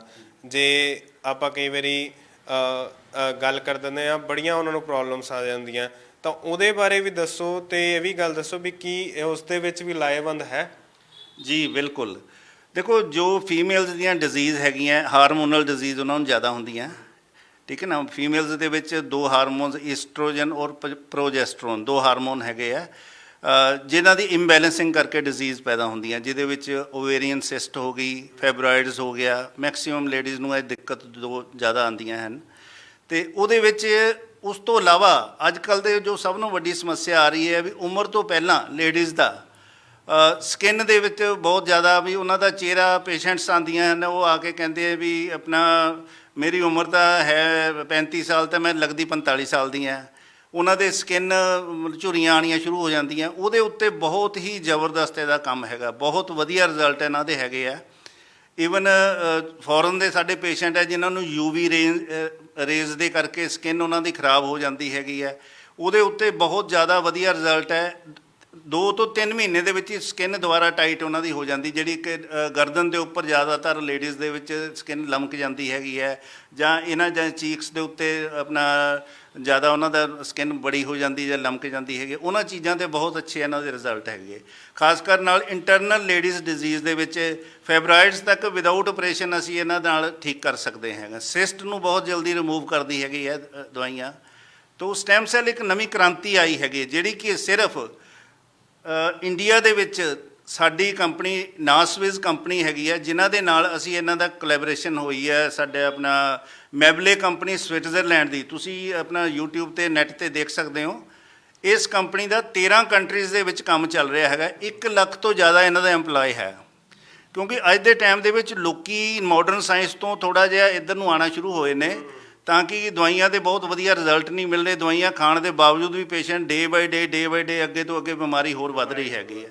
ਇਹ ਬਿਮਾਰੀ 'ਤੇ ਘੱਟ ਕੰਮ ਕਰਦੀ ਹੈ, ਬੋਡੀ 'ਤੇ ਕੰਮ ਕਰਦੀ ਹੈ। ਅਗਰ ਤੁਹਾਡੀ ਬੋਡੀ ਅੱਛੀ ਹੈ, ਤੁਹਾਡਾ ਬੋਡੀ ਦਾ ਇਮਿਊਨ ਸਿਸਟਮ ਜਿਹੜੇ ਕਿ ਬਿਮਾਰੀਆਂ ਨਾਲ ਲੜਦਾ ਉਹ ਸਟਰੋਂਗ ਹੈ, ਤਾਂ ਬਿਮਾਰੀ ਤੁਹਾਡਾ ਕੁਝ ਨਹੀਂ ਵਿਗਾੜ ਸਕਦੀ। ਇਹ ਤੁਹਾਡੀ ਇਮਿਊਨਿਟੀ। ਸਾਡੇ ਕੋਲ ਕਈ ਪੇਸ਼ੈਂਟਸ ਵਿਦਆਊਟ ਹੈਵਿੰਗ ਐਨੀ ਡਿਜ਼ੀਜ਼ ਇਹਨੂੰ ਅੱਧਾ ਸੈਸ਼ੇ ਡੇਲੀ ਇਨਟੇਕ ਕਰਦੇ ਹੈਗੇ ਆ। ਅੱਧਾ ਤੋਂ 1 ਸੈਸ਼ੇ ਤੁਸੀਂ ਖਾਂਦੇ ਰਹੋ। 1 ਸੈਸ਼ੇ ਜਿਹੜਾ ਲਗਾਤਾਰ ਖਾਂਦਾ ਰਹੇਗਾ, ਅਸੀਂ ਉਸ ਬੰਦੇ ਨੂੰ ਕਹਿੰਦੇ ਕੋਈ ਬਿਮਾਰੀ ਨਹੀਂ ਹੋਣ ਦੀ ਸੰਭਾਵਨਾ ਬਹੁਤ ਜ਼ਿਆਦਾ 1-ਅੱਧਾ% ਰਹਿ ਜਾਂਦੀ ਹੈਗੀ ਆ, ਕਿਉਂਕਿ ਇਹਨੇ ਅੰਦਰੋਂ ਜਦੋਂ ਤੁਹਾਡੀ ਇੱਕ ਬੋਡੀ ਨੂੰ, ਤੁਹਾਡੇ ਬੋਡੀ ਦੇ ਪਿੱਲਰ ਸਟਰੋਂਗ ਹੈਗੇ ਆ, ਤਾਂ ਕੋਈ ਬਿਮਾਰੀ ਤੁਹਾਨੂੰ ਐਂਟਰ ਨਹੀਂ ਕਰੇਗੀ। ਬਿਮਾਰੀ ਉਦੋਂ ਹੀ ਐਂਟਰ ਕਰੇਗੀ ਜਦੋਂ ਤੁਹਾਡੀ ਇੰਟਰਨਲ ਬੋਡੀ ਵੀਕ ਹੋਣੀ ਸ਼ੁਰੂ ਹੋ ਗਈ। ਜਦੋਂ ਬੋਡੀ ਵੀਕ ਹੋ ਗਈ ਹੈ ਤਾਂ ਬਿਮਾਰੀ ਤੁਹਾਡੇ 'ਤੇ ਅਟੈਕ ਕਰਦੀ ਹੈ। ਤਾਂ ਮੈਂ ਤੁਹਾਨੂੰ ਵਿੱਚ ਇੱਕ ਹੋਰ ਵਾਰੀ ਸਵਾਲ ਇਹਦੇ 'ਤੇ ਹੀ ਆਉਣਾ ਚਾਹਾਂਗਾ, ਕਿਉਂਕਿ ਤੁਸੀਂ ਕਿਹਾ ਵੀ ਲੇਡੀਜ਼ ਦੀ ਸਕਿਨ ਕਈ ਵਾਰੀ ਦੇਖਦੇ ਹਾਂ ਵੀ ਜ਼ਿਆਦਾ ਉਹਨਾਂ ਦੀ ਹੋ ਜਾਂਦੀ ਆ, ਵੀ ਪੰਜਾਬੀ ਜਿਵੇਂ ਅਸੀਂ ਕਹਿ ਦਿੰਦੇ ਹਾਂ ਢਿਲਕ ਜਾਂਦੀ ਹੈ। ਤਾਂ ਇਹ ਜਿਹੜੀ ਜਿਵੇਂ ਸਟੈਮ ਸੈਲਸ ਦੀ ਮੈਂ ਸ਼ੁਰੂਆਤ ਦੇ ਵਿੱਚ ਵੀ ਕਿਹਾ ਸੀ, ਇਹ ਡੱਬੀ, ਤਾਂ ਇਹ ਡੱਬੀ 10 ਸਾਲ ਜਵਾਨ ਕਿਸੇ ਨੂੰ ਵੀ ਬਣਾ ਸਕਦੀ, ਤੁਸੀਂ ਇਹ ਗੱਲ ਕਹਿ ਰਹੇ? ਬਿਲਕੁਲ ਜੀ, ਬਿਲਕੁਲ। ਆ ਦੇਖੋ, ਇਹ ਸੈਸ਼ੇ ਹੈ, 1 ਸੈਸ਼ੇ ਇਨਟੇਕ ਕਰੋ। ਸਕਿਨ ਦੇ ਨਾਲ ਤਾਂ ਦੇਖੋ, ਇਹਨੇ ਜਦੋਂ ਆਪਣਾ ਕੰਮ ਕਰਨਾ ਹੈਗਾ, ਕੁਝ ਬਿਮਾਰੀਆਂ ਐਸੀਆਂ ਜਿਨ੍ਹਾਂ ਬਾਰੇ ਤੁਹਾਨੂੰ ਵੀ ਨਹੀਂ ਪਤਾ ਬੋਡੀ ਦੇ ਅੰਦਰ ਪੈਦਾ ਹੋ ਰਹੀਆਂ, ਉਹਨਾਂ ਦੇ ਵਿੱਚ ਵੀ ਉਹਨਾਂ ਨੂੰ ਵੀ ਇਹਨਾਂ ਨੇ ਬਿਲਕੁਲ ਸਾਫ਼ ਕਰ ਦੇਣਾ ਹੈ। ਕੁਝ ਬਿਮਾਰੀਆਂ, ਕਿਉਂਕਿ ਆਮ ਤੌਰ 'ਤੇ ਅਸੀਂ ਜਦੋਂ ਡਾਕਟਰਸ ਦੇ ਕੋਲ ਜਾਣਾ ਉਦੋਂ ਹੀ ਸਾਨੂੰ ਪਤਾ ਲੱਗਦਾ ਵੀ ਯਾਰ ਮੇਰਾ ਤਾਂ ਰੀਨਲ ਫੇਲੀਅਰ ਹੋ ਗਿਆ, ਮੇਰੇ ਕਿਡਨੀ ਕੰਮ ਕਰਨਾ ਬੰਦ ਕਰ ਗਈ, ਮੈਨੂੰ ਕੈਂਸਰ। ਇੱਕ ਵਾਰੀ ਸਕਿਨ ਬਾਰੇ ਵੀ ਪੂਰਾ ਲੋਕਾਂ ਨੂੰ ਦੱਸ ਦਿਓ ਤੁਸੀਂ, ਵੀ ਸਕਿਨ ਜਿਹੜੀ ਲੇਡੀਜ਼ ਦੀ ਤੁਸੀਂ ਦੱਸਿਆ ਸੀਗਾ ਵੀ 10 ਸਾਲ ਹੋਰ ਇਸ ਨਾਲ ਜਵਾਨ ਹੋ ਜਾਣਗੇ। ਦੇਖੋ, ਮੈਂ ਤੁਹਾਨੂੰ ਇੱਕ ਛੋਟੀ ਜਿਹੀ ਐਗਜ਼ਾਮਪਲ ਦਿੰਦਾ। ਪਹਿਲੇ ਟਾਈਮਾਂ ਦੇ ਵਿੱਚ ਨਾ ਆਪਾਂ ਘਰ 'ਚ ਲਾਲਟਨ ਜਗਾਉਂਦੇ ਹੁੰਦੇ ਸੀਗੇ, ਹੈ ਨਾ। ਲਾਲਟਨ ਦਾ ਸ਼ੀਸ਼ਾ ਜਿੰਨਾ ਮਰਜ਼ੀ ਤੁਸੀਂ ਬਾਹਰੋਂ ਸਾਫ਼ ਕਰ ਲਓ, ਆਮ ਤੌਰ ਤੇ ਕੀ ਹੈ, ਮੈਕਸਿਮਮ ਜੋ ਲੇਡੀਜ਼ ਦੇ ਦਿੱਕਤ ਆਉਂਦੀ ਨਾ, ਉਹਨਾਂ ਨੂੰ ਐਕਸਟਰਨਲ ਕਰੀਮਸ ਵਗੈਰਾ ਹੋਰ ਕੁਝ ਦਿੱਤੀਆਂ ਜਾਂਦੀਆਂ। ਬਾਹਰੋਂ ਤੁਸੀਂ ਲੱਖ ਚਾਹੇ ਦਵਾਈਆਂ ਲਗਾ ਲਓ, ਜਦ ਤੱਕ ਤੁਹਾਡੀ ਅੰਦਰੋਂ ਸਕਿਨ ਠੀਕ ਨਹੀਂ ਨਾ ਹੋਣੀ। ਇਹਨੇ ਅੰਦਰੋਂ ਲਾਲਟਨ ਨੂੰ ਜਿੱਦਾਂ ਅੰਦਰੋਂ ਸਾਫ਼ ਕਰੀਦਾ, ਉਸ ਤਰ੍ਹਾਂ ਇਹ ਅੰਦਰੋਂ ਸਕਿਨ ਨੂੰ ਟਾਈਟ ਕਰਦੀ ਹੈ। ਸਕਿਨ ਦੇ ਜੋ ਮਸਲਸ ਹੈ ਉਹਨਾਂ ਨੂੰ ਰੀਐਕਟੀਵੇਟ ਕਰਕੇ ਰੀਜੂਵੀਨੇਟ ਕਰਦੀ ਹੈਗੀ ਹੈ, ਜਿਹਦੇ ਨਾਲ ਸਕਿਨ ਦੁਬਾਰਾ ਪਹਿਲੀ ਪੋਜੀਸ਼ਨ ਦੇ ਵਿੱਚ ਆ ਜਾਂਦੀ ਹੈਗੀ। ਇਹਨੂੰ ਐਂਟੀ ਏਜਿੰਗ ਵੀ ਕਹਿੰਦੇ ਹੈਗੇ ਆ। ਐਂਟੀ ਏਜਿੰਗ ਮਤਲਬ ਵੀ 45 ਵਾਲਾ ਬੰਦਾ 55 ਦਾ ਲੱਗੇ, 55 ਵਾਲਾ 65 ਦਾ ਲੱਗੇ, ਇਹਦੇ ਵਿੱਚ 45 ਵਾਲਾ 35 ਦਾ ਲੱਗੂਗਾ। ਅਗਰ ਉਹ 2-3 ਮਹੀਨਿਆਂ ਨੂੰ ਕੰਟੀਨਿਊ ਯੂਜ਼ ਕਰ ਲੈਂਦਾ, ਉਹ ਇਟਸੈਲਫ ਦੇਖਣਗੇ ਵੀ ਯਾਰ ਮੈਨੂੰ ਫਰਕ ਲੱਗ ਰਿਹਾ ਹੈਗਾ, ਠੀਕ ਹੈ ਨਾ। ਬਾਹਰੋਂ ਕੋਈ ਦੁਨੀਆ ਦੀ ਐਸੀ ਕਰੀਮ ਨਹੀਂ ਹੈਗੀ। ਸੈਕੰਡਲੀ, ਇਹਨੇ ਜਦੋਂ ਈਸਟਰੋਜਨ ਔਰ ਪ੍ਰੋਜੈਸਟਰੋਨ ਹਾਰਮੋਨਸ ਨੂੰ ਦੇਖੋ, ਦੋਨੋਂ ਹਾਰਮੋਨਸ, ਇੱਕ ਹਾਰਮੋਨਸ ਬਲੈਕਿਸ਼ ਲਈ ਹੁੰਦਾ ਹੈ, ਇੱਕ ਵਾਈਟਿਸ਼ ਲਈ ਹੁੰਦਾ ਹੈਗਾ। ਉਹਨਾਂ ਦੋਨਾਂ ਨੂੰ ਜੋ ਬੈਲੈਂਸ ਕਰਨਾ, ਤਾਂ ਸਕਿਨ ਬਹੁਤ ਅੱਛੀ ਟੋਨ ਉਹਦੀ ਨਿਕਲ ਕੇ ਆਉਂਦੀ ਹੈਗੀ ਹੈ, ਜਿਹਨੂੰ ਆਪਾਂ ਕਹਿੰਦੇ ਨਾ ਵੀ ਸਕਿਨ ਦੇ ਵਿੱਚ ਨਿਖਾਰ ਆਉਂਦਾ ਹੈਗਾ। ਈਵਨ ਕਈਆਂ ਦਾ ਡਾਰਕ ਕਲਰ ਹੈਗਾ, ਜਿੱਦਾਂ ਕਾਲੇ ਰੰਗ ਤੋਂ ਪਰੇਸ਼ਾਨ ਹੈਗੇ ਵੀ ਮੇਰੀ ਡੇ ਬਾਏ ਡੇ ਸਕਿਨ ਕਾਲੀ ਹੁੰਦੀ ਜਾ ਰਹੀ ਹੈਗੀ ਆ, ਉਹ ਵੀ ਅਗਰ ਇਹਨੂੰ ਸ਼ੁਰੂ ਕਰ ਦੇਣ ਨਾ, ਅੰਦਰੋਂ ਬਿਲਕੁਲ ਸਕਿਨ, ਜਾਂ ਆਮ ਤੌਰ 'ਤੇ ਲੇਡੀਜ਼ ਨੂੰ ਛਾਈਆਂ ਦੀ ਸਮੱਸਿਆ ਹੋ ਜਾਂਦੀ ਹੈ, ਠੀਕ ਹੈ ਨਾ, ਉਹਦੇ ਵਿੱਚ ਬਹੁਤ ਅੱਛੇ ਰਿਜ਼ਲਟ ਹੈ। ਖਾਸ ਕਰ ਇਹਦੇ ਸਕਿਨ ਦੇ ਵਿੱਚ ਤਾਂ ਮਾਰਵਲਸ ਰਿਜ਼ਲਟ ਹੈਗੇ ਜੀ। ਫਿਰ ਤਾਂ ਤੁਸੀਂ ਐਂ ਨਹੀਂ ਲੱਗਦਾ ਵੀ ਬਿਊਟੀ ਪਾਰਲਰ ਵਾਲੇ ਦਾ ਕੰਮ ਖਤਮ ਕਰੋਗੇ, ਕੰਮ ਬੰਦ ਕਰ ਦੇਣਾ? ਬਿਊਟੀ ਪਾਰਲਰ ਡਿਫਰੈਂਟ ਚੀਜ਼ ਹੈ, ਠੀਕ ਹੈ ਨਾ। ਜਦ ਇੱਕ ਅੰਦਰੋਂ ਸਕਿਨ ਅੱਛਾ ਕੰਮ, ਸਕਿਨ ਸਾਡੀ ਗਲੋ ਦੇ ਰਹੀ ਹੈਗੀ ਹੈ, ਉਹਨਾਂ ਦੀ ਥੋੜੀ ਮਿਹਨਤ ਤਾਂ ਘਟਾ ਸਕਦੇ ਆ, ਖਤਮ ਨਹੀਂ ਕਰ ਸਕਦੇ। ਮਿਹਨਤ ਤੁਸੀਂ ਕਹਿ ਰਹੇ ਹੋ ਕਿ ਉਹਨਾਂ ਦੀ ਮਿਹਨਤ ਹੁਣ ਘਟਣ ਜਾ ਰਹੀ? ਹਾਂਜੀ ਹਾਂਜੀ, ਬਿਲਕੁਲ ਜੀ, ਬਿਲਕੁਲ ਬਿਲਕੁਲ। ਤਾਂ ਤੁਸੀਂ ਹੁਣ ਆਪਾਂ ਅੱਗੇ ਬਿਮਾਰੀਆਂ ਤੇ ਸ਼ਿਫਟ ਕਰਦੇ ਹਾਂ। ਤੁਸੀਂ ਹੋਰ ਵੀ ਗੱਲ ਕਹਿ ਰਹੇ ਸੀ ਵੀ ਹੋਰ ਵੀ ਕਈ ਬਿਮਾਰੀਆਂ ਜਿਹੜੀਆਂ ਹੁੰਦੀਆਂ ਵਿਅਕਤੀ ਨੂੰ ਪਤਾ ਹੀ ਨਹੀਂ ਲੱਗਦੀਆਂ ਤੇ ਉਸ ਤੇ ਵੀ ਕਾਰਗਰ ਆ, ਉਹਦੇ ਬਾਰੇ ਵੀ ਮਾੜਾ ਜਿਹਾ ਦੱਸੋ। ਦੇਖੋ, ਹੋਰ ਜਿਸ ਤਰ੍ਹਾਂ ਬਣਾਉਂਦੇ, ਅੱਜ ਦੇ ਟਾਈਮ 'ਚ ਲੀਵਰ ਦੀ ਬਹੁਤ ਜ਼ਿਆਦਾ ਦਿੱਕਤ ਆ ਰਹੀ ਹੈਗੀ ਹੈ। ਮੈਂ ਕਹਿੰਦਾ ਲੀਵਰ ਦੀ ਤਾਂ ਪ੍ਰੋਬਲਮ ਇੱਦਾਂ ਹੋ ਗਈ ਹੈ ਵੀ ਹਰ ਦੂਜੇ ਬੰਦੇ, ਮੈਂ ਹਿਸਾਬ ਲਵਾਂਗਾ ਵੀ ਹਰ ਘਰ 'ਚ ਇੱਕ ਬੰਦੇ ਨੂੰ ਤਾਂ ਸ਼ਾਇਦ ਲੀਵਰ ਦੀ ਪ੍ਰੋਬਲਮ ਹੋਣੀ ਹੈ, ਕਿਉਂਕਿ ਹਰ ਬਿਮਾਰੀ, ਤੁਸੀਂ ਆਮ ਜੇ ਡਾਕਟਰ ਦੀ ਗੱਲ ਕਰਦੇ ਹੋ, ਕਹਿੰਦੇ ਵੀ ਆ ਵੀ ਪੇਟ ਤੋਂ ਬਿਮਾਰੀਆਂ ਸ਼ੁਰੂ ਹੁੰਦੀਆਂ ਨੇ। ਜੀ ਬਿਲਕੁਲ। ਦੇਖੋ, ਲੀਵਰ ਸਾਡੀ ਬਾਡੀ ਦਾ ਸਭ ਨਾਲੋਂ ਵੱਡਾ ਆਰਗਨ ਹੈਗਾ। ਇਹ ਰਾਈਟ ਸਾਈਡ 'ਤੇ ਸਿਚੁਏਟਡ ਹੁੰਦਾ ਹੈਗਾ। ਇਹਦਾ ਕੀ ਕੰਮ ਹੈ? ਇਹ ਇੱਕ ਬਾਡੀ ਦਾ ਡਿਸਟਰੀਬਿਊਟਰ ਹੈਗਾ। ਅਸੀਂ ਕੁਝ ਵੀ ਇਨਟੇਕ ਕਰਦੇ ਹਾਂ, ਕੁਝ ਵੀ ਖਾਂਦੇ ਹਾਂ, ਸਭ ਤੋਂ ਪਹਿਲਾਂ ਲੀਵਰ 'ਚ ਜਾਣਾ। ਲੀਵਰ ਨੇ ਅੱਗੇ ਹਰੇਕ ਆਰਗਨ ਨੂੰ ਉਹਦੇ ਹਿਸਾਬ ਦੇ ਨਾਲ ਉਹਦੀ ਡਾਈਟ ਪਹੁੰਚਾਉਣੀ ਹੈਗੀ ਹੈ। ਬ੍ਰੇਨ ਨੂੰ ਉਹਦੇ ਹਿਸਾਬ ਨਾਲ ਉਹਦੀ ਡਾਈਟ ਪਹੁੰਚ ਜਾਣੀ, ਹਾਰਟ ਨੂੰ ਉਹਦੇ ਹਿਸਾਬ ਨਾਲ ਪਹੁੰਚ ਜਾਣੀ ਹੈ। ਪਰ ਜੇ ਲੀਵਰ ਖੁਦ ਬਿਮਾਰ ਹੋ ਗਿਆ, ਦੇਖੋ, ਲੀਵਰ ਬਿਮਾਰ ਹੋਣ ਦੀ ਪਹਿਲੀ ਸਟੇਜ ਹੁੰਦੀ ਹੈ ਫੈਟੀ ਲੀਵਰ, ਜਿਹਨੂੰ ਕਿ ਅੱਜ ਕੱਲ੍ਹ ਦੇ ਟਾਈਮ ਦੇ ਵਿੱਚ ਡਾਕਟਰਸ ਬਹੁਤ ਜ਼ਿਆਦਾ ਤਵੱਜੋ ਨਹੀਂ ਦਿੰਦੇ। ਅੱਜ ਦੇ ਟਾਈਮ ਦੇ ਵਿੱਚ 100 ਚੋਂ 70-80 ਬੰਦਿਆਂ ਦਾ ਫੈਟੀ ਲੀਵਰ ਆਏਗਾ। ਡਾਕਟਰ ਕਹਿੰਦੇ ਛੱਡੋ ਯਾਰ ਫੈਟੀ ਲੀਵਰ, ਕੋਈ ਗੱਲ ਨਹੀਂ, ਤੁਸੀਂ ਇਹ ਦਵਾਈ ਸ਼ੁਰੂ ਕਰੋ। ਪਰ ਨਹੀਂ, ਫੈਟੀ ਲੀਵਰ ਦੀਆਂ ਵੀ ਅੱਗੇ 4 ਸਟੇਜਸ ਹੁੰਦੀਆਂ। Fatty liver 1 2 3 4। ਜਦੋਂ 4th ਸਟੇਜ ਹੋ ਜਾਂਦੀ ਹੈ, ਉਸ ਤੋਂ ਬਾਅਦ it convert into liver fibrosis. Liver fibrosis ਤੋਂ ਬਾਅਦ ਲੀਵਰ ਸਿਰੋਸਿਸ 'ਤੇ ਆ ਜਾਂਦਾ ਹੈਗਾ। ਅਸੀਂ ਲੀਵਰ ਸਿਰੋਸਿਸ ਤੱਕ ਦੇ ਪੇਸ਼ੈਂਟ ਠੀਕ ਕੀਤੇ ਆ, ਜਿਨ੍ਹਾਂ ਨੂੰ ਡਾਕਟਰਸ ਵੱਲੋਂ ਜਵਾਬ ਹੋ ਚੁੱਕਿਆ ਸੀਗਾ। ਉਹਨਾਂ ਦੇ ਐਸਾਈਟਿਸ ਹੋਣਾ ਸ਼ੁਰੂ ਹੋ ਜਾਂਦਾ। ਐਸਾਈਟਿਸ ਮਤਲਬ ਪੇਟ 'ਚ ਪਾਣੀ ਭਰਨਾ ਸ਼ੁਰੂ ਹੋ ਜਾਂਦਾ ਹੈਗਾ, ਜਿਹੜੇ ਕਿ ਫਿਰ ਟੈਪਿੰਗ ਕਰਾ ਕੇ ਪਾਣੀ ਕਢਵਾਉਣਾ ਪੈਂਦਾ ਹੈਗਾ, ਕੋਈ 15 ਦਿਨ ਬਾਅਦ, ਕੋਈ ਹਫ਼ਤੇ ਬਾਅਦ। ਹਾਂਜੀ ਹਾਂਜੀ। ਉਸ ਤੋਂ ਬਾਅਦ ਦੇਖੋ, ਮਾਡਰਨ ਸਾਇੰਸ ਦੇ ਵਿੱਚ ਸਿਰਫ ਇੱਕੋ ਹੀ ਉਹਦਾ ਸੋਲੂਸ਼ਨ ਦੱਸਿਆ ਜਾਂਦਾ ਹੈ, ਲੀਵਰ ਟ੍ਰਾਂਸਪਲਾਂਟ, ਜਿਹੜਾ ਕਿ ਇੱਕ ਬਹੁਤ ਹੀ ਮਹਿੰਗਾ ਇਲਾਜ ਹੈਗਾ। ਉਹਦੇ ਵਿੱਚ ਡੋਨਰ ਦਾ ਵੀ ਤੁਹਾਨੂੰ ਹੀ ਅਰੇਂਜਮੈਂਟ ਕਰਨਾ ਪੈਂਦਾ ਹੈਗਾ। ਉਹਦੇ ਬਾਵਜੂਦ ਵੀ 25-30 ਲੱਖ ਰੁਪਏ ਲਾ ਕੇ ਵੀ ਤੁਸੀਂ ਉਹਦੇ ਵਿੱਚ ਆਪਣਾ ਸੰਤੁਸ਼ਟ ਨਹੀਂ ਹੈ, ਉਹਦੇ 'ਚ ਸੈਟਿਸਫਾਈਡ ਰਿਜ਼ਲਟ ਨਹੀਂ ਹੈ, ਠੀਕ ਹੈ ਨਾ। ਕਿਉਂਕਿ ਮੰਨ ਲਓ ਇੱਕ 60 ਸਾਲ ਦੇ ਬਜ਼ੁਰਗ ਨੂੰ 25 ਸਾਲ ਦੇ ਲੜਕੇ ਦਾ ਲੀਵਰ ਲੱਗ ਰਿਹਾ, ਤੇ ਉਹ ਫਿਰ ਬਹੁਤ ਅੱਛੀ ਤਰ੍ਹਾਂ ਆਪਣੇ ਆਪ ਨੂੰ ਸਟੈਬਲਿਸ਼ ਨਹੀਂ ਕਰ ਪਾਉਂਦਾ। ਚਲੋ, ਅਸੀਂ ਕਹਿੰਦੇ ਹਾਂ ਅਗਰ ਤੁਸੀਂ ਕਰਵਾਉਣਾ ਤਾਂ ਸਾਡੀ 2 ਮਹੀਨੇ ਦਵਾਈ ਖਾ ਕੇ ਦੇਖ ਲਓ, ਅਗਰ ਤੁਹਾਡੀ ਵਾਪਸੀ ਹੁੰਦੀ ਠੀਕ ਹੈ, ਨਹੀਂ ਤੁਸੀਂ ਕਰਵਾ ਲਓ, ਠੀਕ ਹੈ ਨਾ। ਬਟ ਇਹਦੇ ਨਾਲ ਲੀਵਰ ਦੇ ਵਿੱਚ ਵੀ ਮਾਰਵਲਸ ਰਿਜ਼ਲਟ ਹੈਗੇ, ਠੀਕ ਹੈ ਨਾ। ਕਿਉਂਕਿ ਜਦੋਂ ਲੀਵਰ ਇਟਸੈਲਫ ਇੱਕ ਆਰਗਨ ਐਸਾ ਜਿਹੜਾ ਆਪਣੇ ਆਪ ਨੂੰ ਆਪ ਰਿਪੇਅਰ ਕਰਦਾ ਹੈਗਾ, ਠੀਕ ਹੈ ਨਾ। ਲੀਵਰ ਨੂੰ ਥੋੜ੍ਹਾ ਟਾਈਮ ਦਿਓ, 22 ਡੇਜ਼ ਦੇ ਵਿੱਚ ਲੀਵਰ ਆਪਣੇ ਆਪ ਨੂੰ ਰਿਪੇਅਰ ਕਰ ਲੈਂਦਾ ਹੈਗਾ। ਛੋਟੀ ਮੋਟੀਆਂ ਬਿਮਾਰੀਆਂ ਜਿੱਦਾਂ ਕੀ ਹੋ ਗਿਆ, ਜੌਂਡਿਸ ਵਗੈਰਾ ਹੋ ਗਿਆ, SGOT SGPT ਇਨਕਰੀਜ਼ ਹੋਣੇ ਸ਼ੁਰੂ ਹੋ ਜਾਂਦੇ ਹੈ। SGPT ਜਦੋਂ ਵਧਣੇ ਸ਼ੁਰੂ ਹੋ ਗਏ, ਇਹਦਾ ਮਤਲਬ ਤੁਹਾਡੇ ਲੀਵਰ 'ਚ ਖਰਾਬੀ ਹੋਣੀ ਸ਼ੁਰੂ ਹੋ ਗਈ ਹੈ। ਆਪਣਾ ਲੀਵਰ ਦਾ ਟੈਸਟ ਕਰਵਾਉਂਦੇ ਰਹਿਣਾ ਚਾਹੀਦਾ ਹੈ, ਜਿਹਦੇ ਨਾਲ ਪਤਾ ਲੱਗਦਾ ਹੈ ਵੀ ਤੁਹਾਡੇ ਸਰੀਰ ਦੇ ਵਿੱਚ ਕੋਈ ਬਿਮਾਰੀ ਤਾਂ ਨਹੀਂ ਹੈਗੀ।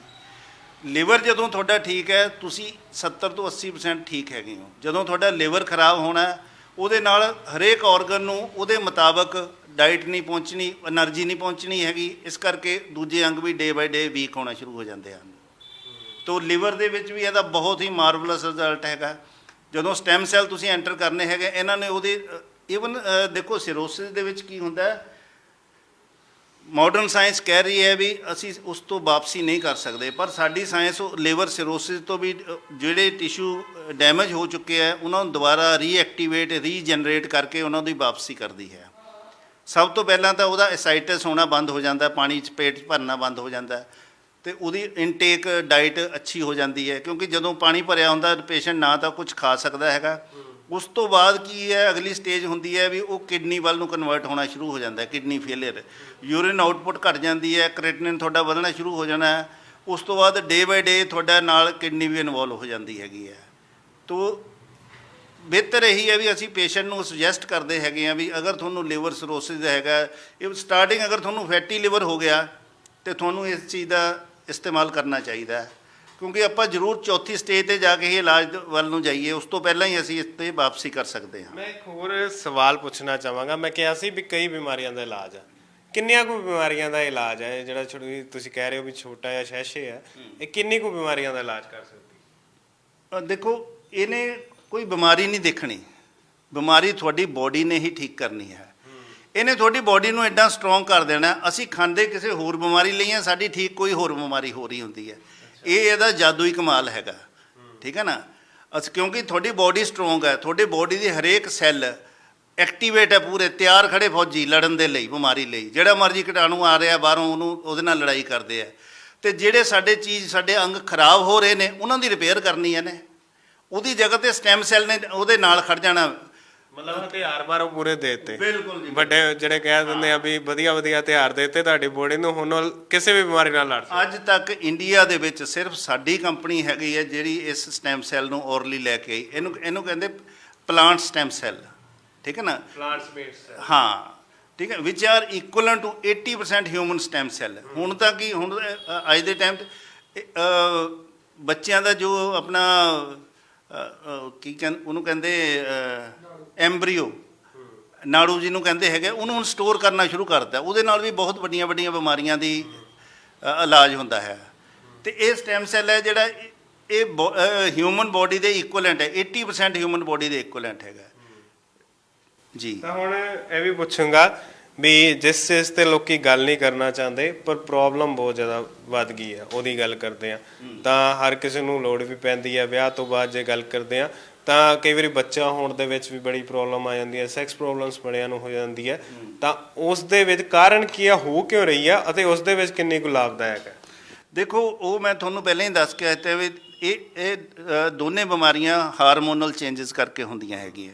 ਜਦੋਂ ਸਾਡੀ ਡਾਈਟ ਠੀਕ ਨਹੀਂ ਹੈ, ਅਸੀਂ ਕੈਮੀਕਲ, ਪੈਸਟੀਸਾਈਡ ਇਹ ਚੀਜ਼ਾਂ ਖਾ ਰਹੇ ਹਾਂ, ਬਾਹਰ ਦਾ ਫਾਸਟ ਫੂਡ, ਜੰਕ ਫੂਡ ਇਹ ਚੀਜ਼ਾਂ ਖਾ ਰਹੇ ਹੈਗੇ ਆ, ਤਾਂ ਡੇ ਬਾਏ ਡੇ ਜੇ ਅਗਰ ਸਾਡੇ ਹੋਰ ਔਰਗਨ ਨੂੰ ਇਫੈਕਟ ਹੋਣਾ ਤਾਂ ਸਾਡੇ ਸੈਕਸੁਅਲ ਔਰਗਨਸ 'ਤੇ ਵੀ ਇਫੈਕਟ ਪੈਂਦਾ ਹੈਗਾ। ਲੇਡੀਜ਼ ਦੇ ਵਿੱਚ ਕੀ ਹੈ, ਮੈਂਸਟਰੂਅਲ ਪੀਰੀਅਡਸ ਨਹੀਂ ਠੀਕ ਹੈ ਰਹੇ, ਜਿਹਦੇ ਕਰਕੇ ਉਹਨਾਂ ਨੂੰ ਬਾਅਦ 'ਚੋਂ ਗਰਭ ਧਾਰਨ ਕਰਨ ਦੇ ਵਿੱਚ ਪਰੇਸ਼ਾਨੀ ਆਉਂਦੀ ਹੈਗੀ ਹੈ। ਅਤੇ ਜੋ ਮੇਲ ਹੈਗੇ ਆ ਉਹਨਾਂ ਦੇ ਵਿੱਚ ਵੀ ਕਾਫੀ ਸਮੱਸਿਆ ਆਉਂਦੀਆਂ ਹੈਗੀਆਂ, ਜਿਹਦਾ ਕਿ ਤੁਹਾਨੂੰ ਦੱਸਿਆ ਵੀ 100 ਬਿਮਾਰੀਆਂ ਕੀ ਏਕ ਦਵਾ, 100 ਨਹੀਂ 1000 ਹੀ ਤੁਸੀਂ ਕਹਿ ਲਓ।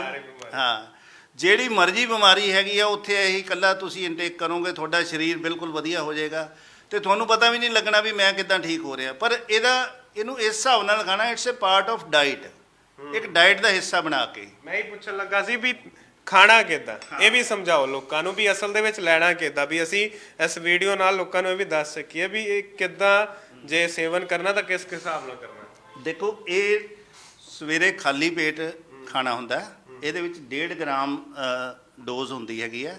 ਇਹ ਸਿੱਧਾ ਇਨਸਰਟ ਆਪਣਾ ਟੰਗ ਦੇ ਨੀਚੇ ਜੀਭ ਦੇ ਥੱਲੇ ਰੱਖਣਾ ਹੈਗਾ। ਇਹ ਥਰੂ ਸਾਡੇ ਸਬਲਿੰਗੁਅਲ ਗਲੈਂਡਸ, ਜੀਭ ਦੇ ਥੱਲੇ ਸਾਡੇ ਪੋਰ ਹੁੰਦੇ ਆ ਜਿਨ੍ਹਾਂ ਦੇ ਥਰੂ ਸਾਡੇ ਡਾਇਰੈਕਟ ਬਲੱਡ ਦੇ ਵਿੱਚ ਚਲੇ ਜਾਂਦਾ ਹੈਗਾ। ਬਾਕੀ ਜਿਹੜੀ ਰਿਮੇਨਿੰਗ ਦਵਾਈ ਹੈ ਉਸ ਤੋਂ 5 ਮਿੰਟ ਬਾਅਦ ਇੱਕ ਪਾਣੀ ਦਾ ਗਲਾਸ ਪੀ ਲੈਣਾ ਹੈਗਾ, ਠੀਕ ਹੈ ਨਾ। ਉਹ ਫਿਰ ਰਿਮੇਨਿੰਗ ਦਵਾਈ ਸਾਡੇ ਸਟਮਕ ਦੇ ਥਰੂ ਅੰਦਰ ਕਲੀਨਜ਼ਿੰਗ ਕਰਦੀ ਹੈਗੀ ਹੈ, ਹਰੇਕ ਜਗ੍ਹਾ 'ਤੇ ਜਿੱਥੇ ਸੈਲਸ ਦੀ ਜ਼ਰੂਰਤ ਹੈ ਉਹਨਾਂ ਦੀ ਜਾ ਕੇ ਜ਼ਰੂਰਤ ਪੂਰੀ ਕਰਦੀ ਹੈ। ਇਹਦੇ ਵਿੱਚ ਇੱਕ ਹੋਰ 3 ਤੋਂ 4 ਲੀਟਰ ਪਾਣੀ ਡੇਲੀ ਜਿਹੜਾ ਇਨਟੇਕ ਕਰੇਗਾ ਉਹਨੂੰ ਬਹੁਤ ਹੀ ਵਧੀਆ ਰਿਜ਼ਲਟ ਆਉਂਦੇ ਹੈਗਾ। ਆਮ ਤੌਰ 'ਤੇ ਕੀ ਹੈ, ਸਾਡੇ ਲੇਡੀਜ਼ 'ਚ ਖਾਸ ਕਰ ਜਨਾਨੀਆਂ ਪਾਣੀ ਪੀਂਦੀਆਂ ਹੀ ਨਹੀਂ, ਠੀਕ ਹੈ ਨਾ। ਬੰਦੇ ਵੀ ਕੰਮ ਤੇ ਗਏ ਹੁੰਦੇ, ਆਪਣੇ ਵਰਕ ਤੇ ਬੈਠੇ ਹੋਏ ਨੇ, ਧਿਆਨ ਹੀ ਨਹੀਂ ਹੁੰਦਾ ਵੀ ਪਾਣੀ ਵੀ ਪੀਣਾ। ਅਤੇ ਦੇਖੋ, ਸਭ ਤੋਂ ਜ਼ਿਆਦਾ ਸਮੱਸਿਆ ਪਾਣੀ ਘੱਟ ਪੀਣ ਕਰਕੇ ਆਉਂਦੀ ਹੈਗੀ ਹੈ। ਦੇਖੋ, ਕਿਡਨੀ ਦੀ ਪ੍ਰੋਬਲਮ, ਕਿਡਨੀ ਸਟੋਨ ਆ ਰਹੇ ਹੈ, ਗਾਲ ਬਲੈਡਰ ਸਟੋਨ ਆ ਰਿਹਾ, ਇਹ ਸਾਰਾ ਕੁਝ ਪਾਣੀ ਘੱਟ ਪੀਣ ਦੀ ਵਜ੍ਹਾ ਦੇ ਨਾਲ ਹੈਗਾ। ਜਦੋਂ ਤੁਸੀਂ ਪਾਣੀ ਪ੍ਰੋਪਰ ਪੀ ਰਹੇ ਹੈਗੇ ਹੋ, ਅਰਥਰਾਈਟਿਸ ਦੀ ਸਮੱਸਿਆ, ਗੋਡਿਆਂ 'ਚ ਦਰਦ, ਗਾਊਟ ਹੋ ਗਿਆ, ਠੀਕ ਹੈ ਨਾ, ਇਹ ਸਾਰੀਆਂ ਸਮੱਸਿਆ ਪਾਣੀ ਘੱਟ ਪੀਣਾ। ਇਹਦੇ ਨਾਲ ਜਿਹੜਾ 4 ਲੀਟਰ ਪਾਣੀ ਪੀਂਦਾ ਰਹੇਗਾ ਉਹਨੂੰ ਪਹਿਲੇ ਹਫਤੇ ਦੇ ਵਿੱਚ ਇੰਨਾ ਵਧੀਆ ਰਿਜ਼ਲਟ ਆਉਣਾ ਸ਼ੁਰੂ ਹੋ ਜਾਏਗਾ। ਉਹਦਾ ਕੋਈ ਪੇਟ ਦੀ ਸਮੱਸਿਆ ਨਹੀਂ। ਸੈਕੰਡਲੀ, ਪੇਟ ਦੀਆਂ ਬਿਮਾਰੀਆਂ, ਕੌਨਸਟੀਪੇਸ਼ਨ ਅੱਜ ਬਹੁਤ ਵੱਡੀ ਬਿਮਾਰੀ ਹੈਗੀ ਹੈ, ਠੀਕ ਹੈ ਨਾ। ਜਿਹਨੂੰ ਕੌਨਸਟੀਪੇਸ਼ਨ ਹੈ ਉਹਨੂੰ ਅਣਗਿਣਤ ਬਿਮਾਰੀਆਂ ਲੱਗ ਜਾਂਦੀਆਂ। ਕੋਈ ਉਹਦਾ ਸਿਰ ਦਰਦ ਹੋ ਰਿਹਾ, ਐਸਿਡਿਟੀ, ਗੈਸ ਦੀ ਸਮੱਸਿਆ। ਸੈਕੰਡਲੀ, ਇਹਦਾ ਪੀਐਚ ਲੈਵਲ ਬਿਲਕੁਲ 7.4 ਤੋਂ ਉੱਪਰ ਹੈ, ਬੋਡੀ ਨੂੰ ਐਲਕਲਾਈਨ ਰੱਖਦੀ ਹੈਗੀ ਹੈ। ਜਦੋਂ ਤੁਹਾਡੀ ਐਲਕਲਾਈਨ ਬੋਡੀ ਹੋਏਗੀ ਤੁਹਾਨੂੰ ਕੋਈ ਬਿਮਾਰੀ ਨਹੀਂ ਲੱਗੇਗੀ, ਠੀਕ ਹੈ ਨਾ। ਇਹਦਾ ਮੈਂ ਤਾਂ ਉਹੀ ਕਿਹਾ ਵੀ ਇਹ ਇੱਕ ਅੰਮ੍ਰਿਤ ਹੈ। ਇੰਨੀਆਂ ਜਗ੍ਹਾ ਦੇ ਵਿੱਚ ਇਹ ਕੰਮ ਆਉਂਦੀ ਹੈਗੀ ਆ ਵੀ ਤੁਸੀਂ ਇਹਦਾ ਵਰਣਨ ਹੀ ਨਹੀਂ ਕਰ ਸਕਦੇ, ਠੀਕ ਹੈ ਨਾ। ਥਾਇਰਾਇਡ ਦੇ ਵਿੱਚ ਵੀ ਲਾਹੇਵੰਦ, ਬਿਲਕੁਲ ਬਿਲਕੁਲ। ਥਾਇਰਾਇਡ ਵੀ ਦੇਖੋ, ਉਹ ਵੀ ਇੱਕ ਇੰਬੈਲੈਂਸ ਹੋਇਆ, ਠੀਕ ਹੈ ਨਾ। ਹਾਰਮੋਨਲ ਡਿਜ਼ੀਜ਼ ਹੈ, ਉਹਦੇ ਅਸੀਂ ਪੇਸ਼ੈਂਟ ਠੀਕ ਕੀਤੇ ਥਾਇਰਾਇਡ ਦੇ, ਜਿਨ੍ਹਾਂ ਦੇ ਕੀ ਸੀਗਾ ਵੀ ਉਹ ਆਪਣਾ ਇੱਕ ਤਾਂ ਮੋਟਾਪਾ ਵੱਧ ਜਾਂਦਾ ਹਾਈਪਰਥਾਇਰੋਇਡਿਜ਼ਮ ਦੇ ਵਿੱਚ। ਉਹ ਕਹਿੰਦੇ ਮੈਂ ਰੋਟੀਆਂ ਤਾਂ 2 ਖਾਂਦੀ ਹਾਂ, ਪਰ ਲੱਗਦਾ ਇੱਦਾਂ ਵੀ ਸਾਰੇ ਘਰ ਦੀਆਂ ਰੋਟੀਆਂ ਮੈਂ ਹੀ ਖਾਂਦੀ ਹਾਂ। ਬਟ ਉਹ ਕੀ ਹੋ ਗਿਆ, ਹਾਈਪਰਥਾਇਰੋਇਡਿਜ਼ਮ, ਵੀ ਪਾਣੀ ਦਾ ਗਲਾਸ ਵੀ ਲੱਗਦਾ ਉਹਨਾਂ ਨੂੰ, ਠੀਕ ਹੈ ਨਾ, ਸਰੀਰ ਫੁੱਲੀ ਜਾਊਗਾ। ਇਹਨੇ ਜਦੋਂ ਥਾਇਰਾਇਡ ਨੂੰ ਬੈਲੈਂਸ ਕਰਨਾ ਹੈਗਾ, ਸਲੋਲੀ ਜੋ ਤੁਹਾਡਾ 10-10 ਕਿਲੋ ਤੱਕ weight ਪੇਸ਼ੈਂਟਸ ਦਾ ਘੱਟ ਹੋਇਆ ਹੈਗਾ ਇਹਦੇ ਨਾਲ, ਠੀਕ ਹੈ ਨਾ। ਥਾਇਰਾਇਡ ਦੀ ਗੋਲੀ ਬੰਦ ਹੋ ਗਈ ਹੈ। ਜਿਹੜੇ 75 mg ਤੱਕ ਅਲਟਰੋਕਸਿਨ ਵਗੈਰਾ 100 mg ਖਾਂਦੇ ਸੀਗੇ, ਉਹਨਾਂ ਦੀ ਵੀ ਟੈਬਲੇਟ ਬੰਦ ਹੋ ਗਈਆਂ, ਠੀਕ ਹੈ ਨਾ। ਸਲੋਲੀ, ਪਰ ਥੋੜਾ ਪੇਸ਼ੈਂਸ ਰੱਖ ਕੇ ਅਗਰ ਦਵਾਈ ਖਾਏਗਾ ਨਾ, ਪਰ ਇਹਦੇ ਨਾਲ ਜਦੋਂ ਠੀਕ ਹੋ ਗਿਆ ਫਿਰ ਦੁਬਾਰਾ ਬਿਮਾਰੀ ਲੱਗੇਗੀ ਨਹੀਂ, ਅਗਰ ਪੇਸ਼ੈਂਟ ਸਾਡੇ ਹਿਸਾਬ ਨਾਲ, ਹਾਂਜੀ, ਜੜ ਤੋਂ ਖਤਮ ਹੋਏਗੀ। ਬਿਲਕੁਲ ਜੀ। ਤਾਂ ਇਹ ਵੀ ਗੱਲ ਦੱਸੋ ਵੀ ਤੁਸੀਂ ਕਿਹਾ ਵੀ ਥਾਇਰਾਇਡ ਵਾਲੇ ਪੇਸ਼ੈਂਟਸ ਦਾ weight ਘਟਦਾ, ਪਰ ਆਮ ਜਿਹੜਾ ਵਿਅਕਤੀ ਆ ਉਹ ਇਸ ਨੂੰ ਲਏਗਾ ਕਿ ਇਸ ਨਾਲ ਉਹਦਾ ਵੀ weight ਘਟ ਸਕਦਾ? ਨਹੀਂ, ਦੇਖੋ ਇਹ ਸੇਮ ਮੈਡੀਸਨ ਅੰਡਰਵੇਟ ਨੂੰ ਬਰਾਬਰ ਕਰਦੀ ਹੈ, ਓਵਰਵੇਟ ਨੂੰ ਵੀ ਬਰਾਬਰ ਕਰਦੀ ਹੈਗੀ ਹੈ। ਦੇਖੋ ਇੱਕੋ ਹੀ ਦਵਾਈ weight ਘਟਾਉਂਦੀ ਵੀ ਹੈ, weight ਵਧਾਉਂਦੀ ਵੀ ਹੈ, ਠੀਕ ਹੈ ਨਾ। ਕਿਉਂਕਿ ਮੈਂ ਤੁਹਾਨੂੰ ਪਹਿਲਾਂ ਹੀ ਦੱਸ ਕੇ ਹਟਿਆ ਵੀ ਇਹਨੇ ਬਿਮਾਰੀ ਦੇ ਕੰਮ ਨਹੀਂ, ਤੁਹਾਡੀ ਬੋਡੀ ਦੀ ਜੋ ਰਿਕੁਆਇਰਮੈਂਟ ਹੈ ਉੱਤੇ ਕੰਮ ਕਰਨਾ ਹੈਗਾ। ਤੁਹਾਡੀ ਬੋਡੀ ਦੇ ਜੇ ਮਸਲ ਦੀ ਆਪਣਾ ਜੇ weight ਦੀ ਰਿਕੁਆਇਰਮੈਂਟ ਹੈਗੀ ਹੈ, ਵੈਸੇ ਤਾਂ ਇਕੁਅਲ weight ਅੱਜ ਦੇ ਟਾਈਮ ਦੇ ਵਿੱਚ ਅਸੀਂ ਜੋ ਹਿਸਾਬ ਨਾਲ ਕੈਲਕੂਲੇਸ਼ਨ ਕਰਦੇ ਹਾਂ, 1 inch is equal to 1 kilo. ਜੇ ਤੁਹਾਡਾ 5 ਫੁੱਟ 10 ਇੰਚ ਹੈਗਾ, ਬਾਹਰੋਂ 5 60 ਤੇ 10 70 ਕਿਲੋ weight ਤੁਹਾਡਾ ਹੋਵੇ ਤਾਂ ਤੁਹਾਡਾ ਠੀਕ ਹੈ। ਜਿਹਦਾ 60 ਕਿਲੋ ਹੈ ਅੰਡਰਵੇਟ ਹੈ, ਜਿਹਦਾ 80 ਕਿਲੋ ਓਵਰਵੇਟ ਹੈ, ਇਹਨੇ ਬਰਾਬਰ ਕਰ ਦੇਣਾ, ਠੀਕ ਹੈ ਨਾ। ਇਹ ਓਵਰਵੇਟ ਤੇ ਵੀ ਕੰਮ ਕਰਦੀ ਹੈ, ਅੰਡਰਵੇਟ ਤੇ ਵੀ ਕੰਮ ਕਰਦੀ ਹੈ। ਤਾਂ ਹੁਣ ਮੈਨੂੰ ਇੱਕ ਹੋਰ ਗੱਲ ਦੱਸੋ, ਕਿਡਨੀਜ਼ ਦੀ ਪ੍ਰੋਬਲਮ ਬਹੁਤ ਜ਼ਿਆਦਾ ਹੋ ਰਹੀ ਹੈ। ਜਿਵੇਂ ਪੇਟ ਦੀ ਬਿਮਾਰੀਆਂ ਦੀ ਮੈਂ ਗੱਲ ਕੀਤੀ, ਲੀਵਰ ਦੀ ਤੁਸੀਂ ਗੱਲ ਕੀਤੀ, ਤਾਂ ਲੀਵਰ ਦੇ ਨਾਲ ਹੀ ਜੇ ਗੱਲ ਕਰਦੇ ਆ, ਕਿਡਨੀਜ਼ ਦੀ ਪ੍ਰੋਬਲਮ ਬਹੁਤ ਜ਼ਿਆਦਾ ਹੋ ਗਈ ਹੈ। ਇੱਥੇ ਤੱਕ ਕਿ ਲੋਕਾਂ ਨੂੰ ਟਰਾਂਸਪਲਾਂਟ ਤੱਕ ਕਰਾਉਣਾ ਪੈਂਦਾ, ਜਿਵੇਂ ਹੋਰ ਵੀ ਕਾਫੀ ਪ੍ਰੋਬਲਮਸ ਹੁੰਦੀਆਂ ਨੇ। ਜੀ ਬਿਲਕੁਲ ਜੀ। ਅੱਜ ਦੇ ਟਾਈਮ ਦੇ ਵਿੱਚ ਕਿਡਨੀ ਦੇ ਪੇਸ਼ੈਂਟ ਕਾਫੀ ਸਾਡੇ ਕੋਲ ਆਉਂਦੇ ਆ। ਕਿਡਨੀ ਫੇਲੀਅਰ ਦੇਖੋ, ਉਹਦਾ ਸਭ ਤੋਂ ਵੱਡਾ ਕਾਰਨ ਹੈ 2 ਬਿਮਾਰੀਆਂ, ਬਲੱਡ ਪ੍ਰੈਸ਼ਰ ਔਰ ਸ਼ੂਗਰ। ਜਿਨ੍ਹਾਂ ਨੂੰ ਇਹ 2 ਬਿਮਾਰੀਆਂ, ਉਹਨਾਂ ਨੂੰ ਕਿਡਨੀ ਫੇਲੀਅਰ ਹੋਣ ਦੇ ਚਾਂਸਸ ਬਹੁਤ ਜ਼ਿਆਦਾ ਹੋ ਜਾਂਦੇ ਹਨ। ਦੇਖੋ ਜਦੋਂ ਕਿਡਨੀ ਫੇਲੀਅਰ ਹੋ ਗਈ, ਪੇਸ਼ੈਂਟ ਨੂੰ ਇੱਕੋਦਮ ਸਡਨ ਸ਼ੌਕ ਲੱਗਦਾ ਹੈਗਾ। ਉਹ ਡਾਕਟਰ ਕੋਲ ਜਾਂਦਾ ਵੀ ਡਾਕਟਰ ਸਾਹਿਬ ਯਾਰ ਮੈਨੂੰ ਦਿੱਕਤ ਹੋ ਰਹੀ ਹੈ, ਮੇਰਾ ਯੂਰਿਨ ਆਊਟਪੁੱਟ ਘੱਟ ਹੋ ਰਹੀ ਹੈ, ਮੇਰੇ ਪੈਰਾਂ 'ਤੇ ਸਵੈਲਿੰਗ ਆ ਰਹੀ ਹੈ, ਮੇਰੇ ਚਿਹਰੇ 'ਤੇ ਸਵੈਲਿੰਗ ਆ ਰਹੀ ਹੈ। ਡਾਕਟਰ ਨੂੰ ਕਹਿੰਦੇ ਵੀ ਤੂੰ ਆਪਣਾ RFT ਟੈਸਟ ਕਰਵਾ ਲਾ। ਉਹ 'ਚ ਪਤਾ ਲੱਗਦਾ ਕ੍ਰੈਟਿਨਿਨ 4 ਪੁਆਇੰਟ 'ਤੇ ਪਹੁੰਚ ਗਿਆ, ਯੂਰੀਆ ਜਿਹੜਾ 9800 'ਤੇ ਪਹੁੰਚ ਗਿਆ ਹੈਗਾ। ਇਹਦਾ ਮਤਲਬ ਤੁਹਾਡੀ ਕਿਡਨੀ ਖਰਾਬ ਹੋਣੀ ਸ਼ੁਰੂ ਹੋ ਗਈ ਹੈ, ਕਿਡਨੀ ਨੇ ਵਰਕਿੰਗ ਕਰਨਾ ਬੰਦ ਕਰਤਾ ਹੈ। ਅੱਛਾ, ਉਹਦੇ ਵਿੱਚ ਕੀ ਹੈ, ਜਦੋਂ ਇੱਕ ਵਾਰੀ ਤੁਹਾਡੀ ਕਿਡਨੀ ਖਰਾਬ ਹੋ ਗਈ ਤੇ ਮਾਡਰਨ ਸਾਇੰਸ ਦੇ ਵਿੱਚ 2 ਇਲਾਜ ਹੈ, ਜਾਂ ਤਾਂ ਇਹਨੂੰ ਤੁਸੀਂ ਡਾਇਲਸਿਸ ਕਰਵਾਉਂਦੇ ਰਹੋ ਤੇ ਜਾਂ ਇਹਨੂੰ ਟਰਾਂਸਪਲਾਂਟ ਕਰਵਾ ਲਓ। ਟਰਾਂਸਪਲਾਂਟ ਵੀ ਬਹੁਤ ਈਜ਼ੀ ਪ੍ਰੋਸੀਜਰ ਨਹੀਂ ਹੈਗਾ, ਉਹਦੇ ਵਿੱਚ ਤੁਹਾਡਾ ਡੋਨਰ ਤੁਹਾਡਾ ਆਪਣਾ ਇੱਕ ਬਲੱਡ ਰਿਲੇਸ਼ਨ ਦੇ ਵਿੱਚ ਹੀ ਹੋਣਾ ਚਾਹੀਦਾ ਹੈਗਾ, ਤੇ ਕਾਫੀ ਲੰਬੇ ਪ੍ਰੋਸੀਜਰ ਹੈਗੇ। ਤੇ ਜਾਂ ਫਿਰ ਪੇਸ਼ੈਂਟ ਨੂੰ ਡਾਇਲਸਿਸ, ਅੱਜ ਦੇ ਟਾਈਮ ਦੇ ਵਿੱਚ ਹਸਪਤਾਲ ਭਰੇ ਪਏ ਨੇ, ਡਾਇਲਸਿਸ ਯੂਨਿਟ ਲੱਗੇ ਹੋਏ ਨੇ, ਆਓ ਹਫਤੇ ਬਾਅਦ 5-6 ਦਿਨਾਂ ਬਾਅਦ ਡਾਇਲਸਿਸ ਕਰਾ ਕੇ ਚਲੇ ਜਾਓ। ਜਿਹਦਾ ਕਿ ਪੇਸ਼ੈਂਟ ਇੱਕ ਟਾਈਮ ਤੋਂ ਬਾਅਦ ਇੰਨਾ ਕਿ ਜ਼ਿਆਦਾ ਇਰੀਟੇਟ ਹੋ ਜਾਂਦਾ ਹੈ। ਡਾਇਲਸਿਸ ਕਰਵਾਉਣ ਦੇ ਲਈ 4-5-6 ਘੰਟੇ ਲੱਗਦੇ ਹਨ। ਉਹ ਅੱਜ ਡਾਇਲਸਿਸ ਕਰਾ ਕੇ ਜਾਂਦਾ, ਅਗਲੇ ਡਾਇਲਸਿਸ ਦਾ ਇੰਤਜ਼ਾਰ ਹੁੰਦਾ ਉਹਨੂੰ। ਇਹ ਜਿਹੜੀ ਸਟੈਮ ਸੈੱਲ ਹੈਗਾ, ਇਹਦੇ ਨਾਲ ਕਿਡਨੀ ਦੇ ਜਿਹੜੇ ਨੈਫਰੋਨਸ ਹੈ ਬੰਦ ਹੋ ਗਏ ਨੇ, ਕਿਡਨੀ ਦੀ ਵਰਕਿੰਗ ਘੱਟ ਗਈ ਹੈਗੀ ਹੈ, ਕਿਡਨੀ ਸੈੱਲ ਨੂੰ ਐਕਟੀਵੇਟ ਕਰਦਾ ਹੈ, ਕਿਡਨੀ ਦੁਆਰਾ ਆਪਣਾ ਰੀਐਕਟੀਵੇਟ ਹੋਣਾ ਸ਼ੁਰੂ ਹੋ ਜਾਂਦੀ ਹੈਗੀ ਹੈ। ਇਹਦੇ ਨਾਲ ਅਸੀਂ ਕਿਡਨੀ ਦੇ ਸਭ ਤੋਂ ਪਹਿਲਾਂ ਤਾਂ ਪੇਸ਼ੈਂਟ ਦੇ ਡਾਇਲਸਿਸ ਦੀ ਡਿਊਰੇਸ਼ਨ ਘਟਦੀ ਹੈਗੀ ਹੈ। ਇਹਦਾ ਮਤਲਬ ਤੁਹਾਡੀ ਕਿਡਨੀ ਨੇ ਕੰਮ ਕਰਨਾ ਸਟਾਰਟ ਕਰਤਾ ਹੈਗਾ। ਜਿੱਦਾਂ ਡਿਊਰੇਸ਼ਨ ਇੱਦਾਂ ਵੀ ਮੰਨ ਲਓ ਵੀ ਤੁਹਾਨੂੰ ਹਫਤੇ ਬਾਅਦ ਡਾਇਲਸਿਸ ਹੁੰਦਾ ਹੈਗਾ, ਅਤੇ ਉਸ ਤੋਂ ਬਾਅਦ ਤੁਹਾਡਾ ਕ੍ਰੈਟਿਨਿਨ ਵਧਣਾ ਜਦੋਂ, ਤੇ ਡਾਕਟਰ ਨੇ ਕਹਿਣਾ ਡਾਇਲਸਿਸ ਕਰਵਾ ਲਓ। ਇਹਨੇ ਤੁਹਾਡਾ ਸਲੋਲੀ ਪਹਿਲਾਂ ਨਾ ਉਹ ਡਾਇਲਸਿਸ ਦੀ ਡਿਊਰੇਸ਼ਨ ਵਧਾਉਣੀ ਹੋਵੇ, ਤੁਹਾਨੂੰ 15 ਦਿਨ ਬਾਅਦ ਜਾਂ ਮਹੀਨੇ ਬਾਅਦ ਕਿਤੇ ਕਰਵਾਉਣ ਦੀ ਲੋੜ ਪੈ ਗਈ, ਜਦੋਂ 8-9 ਤੱਕ ਪਹੁੰਚ ਗਿਆ ਕ੍ਰੈਟਿਨਿਨ, ਅਬਲਾ ਦੂਜੇ ਤੀਜੇ ਮਹੀਨੇ ਬਾਅਦ ਉਹਦਾ ਡਾਇਲਿਸਿਸ ਬੰਦ ਹੋ ਜਾਂਦਾ ਹੈ। ਜਦੋਂ ਡਾਇਲਿਸਿਸ ਬੰਦ ਹੋ ਗਿਆ ਪੇਸ਼ੈਂਟ ਆਪਣੇ ਆਪ ਨੂੰ ਬੈਟਰ ਫੀਲ ਕਰਨਾ, ਪਰ ਉਹਦੇ ਵਿੱਚ ਅਸੀਂ ਇੱਕ ਡਾਈਟ ਚਾਰਟ ਬਣਾਇਆ ਹੋਇਆ ਹੈ, ਉਹ ਡਾਈਟ ਚਾਰਟ ਫੋਲੋ ਕਰਨਾ। ਪੇਸ਼ੈਂਟ ਨੂੰ ਪਤਾ ਹੀ ਨਹੀਂ ਹੈਗਾ ਉਹ ਡਿਜ਼ੀਜ਼ ਉਹ ਆਪਣਾ ਖਾਣਾ ਖਾ ਰਿਹਾ ਜਿਹੜਾ ਕਿ ਕਿਡਨੀ ਨੂੰ ਖੁਦ ਨੁਕਸਾਨ ਪਹੁੰਚਾਉਂਦਾ ਹੈਗਾ। ਉਹਦਾ ਅਸੀਂ ਇੱਕ ਅਲੱਗ ਤੋਂ ਡਾਈਟ ਚਾਰਟ ਬਣਾਇਆ ਹੋਇਆ, ਉਹ ਅਸੀਂ ਪੇਸ਼ੈਂਟ ਫੋਲੋ ਕਰੇ, ਨਾਲ ਸਾਡੀ ਇਹ ਦਵਾਈ ਲਵੇ ਤਾਂ ਸਾਰਾ ਕੁਝ ਬਹੁਤ ਅੱਛਾ ਹੋ ਜਾਂਦਾ ਹੈ।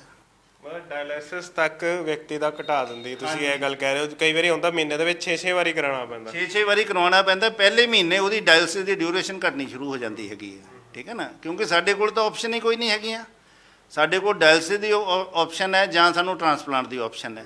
ਤੁਸੀਂ ਖਾ ਕੇ ਤਾਂ ਦੇਖੋ, ਸਾਡੇ ਤੋਂ ਪੇਸ਼ੈਂਟ ਪਹਿਲੇ ਦਿਨ ਹੀ ਪੁੱਛੂਗਾ ਕਿੱਦਣ ਠੀਕ ਹੋ ਜਾਊਗਾ, ਵੀ ਤੁਸੀਂ ਯਾਰ ਸ਼ੁਰੂ ਤਾਂ ਕਰੋ ਪਹਿਲਾਂ, ਠੀਕ ਹੈ ਨਾ। ਬਿਮਾਰੀਆਂ ਐਡੀਆਂ ਵੱਡੀਆਂ ਤੇ ਆਪਾਂ ਰਿਜ਼ਲਟ ਕਹਿੰਦੇ ਆ ਵੀ ਹਾਂ ਨਾਲ ਸਾਨੂੰ ਰਿਜ਼ਲਟ ਮਿਲ ਜੇ, ਹੁਣੇ ਹੀ ਮਿਲ ਜੇ। ਇਹਨੇ ਦੇਖੋ ਜਦੋਂ ਕਿਡਨੀ ਪੇਸ਼ੈਂਟ ਦੀ ਕਿਉਂਕਿ ਉਹਦੀ ਫਿਰ ਡਾਈਟ ਘਟ ਜਾਂਦੀ ਹੈ, ਐਚਬੀ ਉਹਦਾ ਬਰਨ ਹੋਣਾ ਸ਼ੁਰੂ ਹੋ ਜਾਂਦਾ, ਐਚਬੀ ਘਟਣਾ। ਇਹਨੇ ਸਭ ਤੋਂ ਪਹਿਲਾਂ ਤੁਹਾਡੀ ਬੋਡੀ ਨੂੰ ਸਟੀਮੂਲੇਟ ਕਰਨਾ, ਬੋਡੀ ਨੂੰ ਉਹਦੇ ਕਾਬਲ ਕਰਨਾ ਵੀ ਇਹ ਚੀਜ਼ਾਂ ਨਾ ਘਟਣ, ਬੋਡੀ ਨੂੰ ਸਟਰੋਂਗ ਬਣਾਉਣਾ, ਜਿਹਦੇ ਕਰਕੇ ਹੌਲੀ ਹੌਲੀ ਤੁਹਾਡੇ ਜੋ ਕਿਡਨੀ ਸੈੱਲ ਐਕਟੀਵੇਟ ਹੋ ਜਾਂਦੇ ਹੈਗੇ ਆ ਅਤੇ ਤੁਹਾਡੀ ਕਿਡਨੀ ਵਰਕਿੰਗ ਕਰਨਾ ਸ਼ੁਰੂ ਕਰ ਦਿੰਦੀ ਹੈ। ਤਾਂ ਹੁਣ ਨਾ ਇੱਕ ਬੜਾ ਜ਼ਿਆਦਾ ਹੋ ਗਿਆ ਜੋੜਾਂ ਦਾ ਦਰਦ। ਪਹਿਲਾਂ ਤਾਂ ਬਜ਼ੁਰਗਾਂ ਦੇ ਵਿੱਚ ਸੁਣੀਦਾ ਸੀ, ਬਜ਼ੁਰਗਾਂ ਦੇ ਵਿੱਚ ਵੀ ਪਹਿਲਾਂ ਇਹ ਸੁਣਨ ਨੂੰ ਮਿਲਦਾ ਸੀ, ਇਹ ਵੀ 10-15 ਸਾਲ ਪਹਿਲਾਂ ਹੀ ਬਜ਼ੁਰਗਾਂ ਦੇ ਵਿੱਚ ਸੁਣਨ ਨੂੰ ਮਿਲਿਆ। ਪਰ ਹੁਣ ਦੀ ਜੇ ਅੱਜ ਦੀ ਡੇਟ ਦੀ ਗੱਲ ਕਰਦੇ ਆ ਤਾਂ ਨੌਜਵਾਨਾਂ ਦੇ ਵਿੱਚ ਬਹੁਤ ਜ਼ਿਆਦਾ ਹੋ ਗਿਆ। ਨੌਜਵਾਨ ਜਿਹੜਾ ਕਈ ਵਾਰੀ ਕਾਲਜ ਜਾਂ ਸਕੂਲ ਜਾਂਦਾ ਹੁੰਦਾ ਉਹ ਹੀ ਕਹਿਣ ਲੱਗ ਜਾਂਦਾ ਯਾਰ ਜੋੜਾਂ ਦੇ ਵਿੱਚ ਦਰਦ ਹੋ ਰਿਹਾ ਮੇਰੇ, ਤਾਂ ਇਹੋ ਜਿਹੀਆਂ ਚੀਜ਼ਾਂ ਬਹੁਤ ਜ਼ਿਆਦਾ ਵੱਧ ਗਈਆਂ। ਜੀ ਬਿਲਕੁਲ, ਅੱਜ ਕੱਲ੍ਹ ਅਰਥਰਾਈਟਿਸ ਗਾਊਟ ਬਹੁਤ ਜ਼ਿਆਦਾ ਹੈ, ਕਿਉਂਕਿ ਮੂਵਮੈਂਟ ਘਟ ਗਈ ਹੈ, ਮੂਵਮੈਂਟ ਉਨੀ ਜ਼ਿਆਦਾ ਨਹੀਂ ਹੈ। ਏਸੀ ਕਮਰੇ 'ਚ ਉੱਠਣਾ ਹੈ, ਪਸੀਨਾ ਨਹੀਂ ਬਹਾਉਂਦੇ ਹੈਗੇ, ਠੀਕ ਹੈ ਨਾ।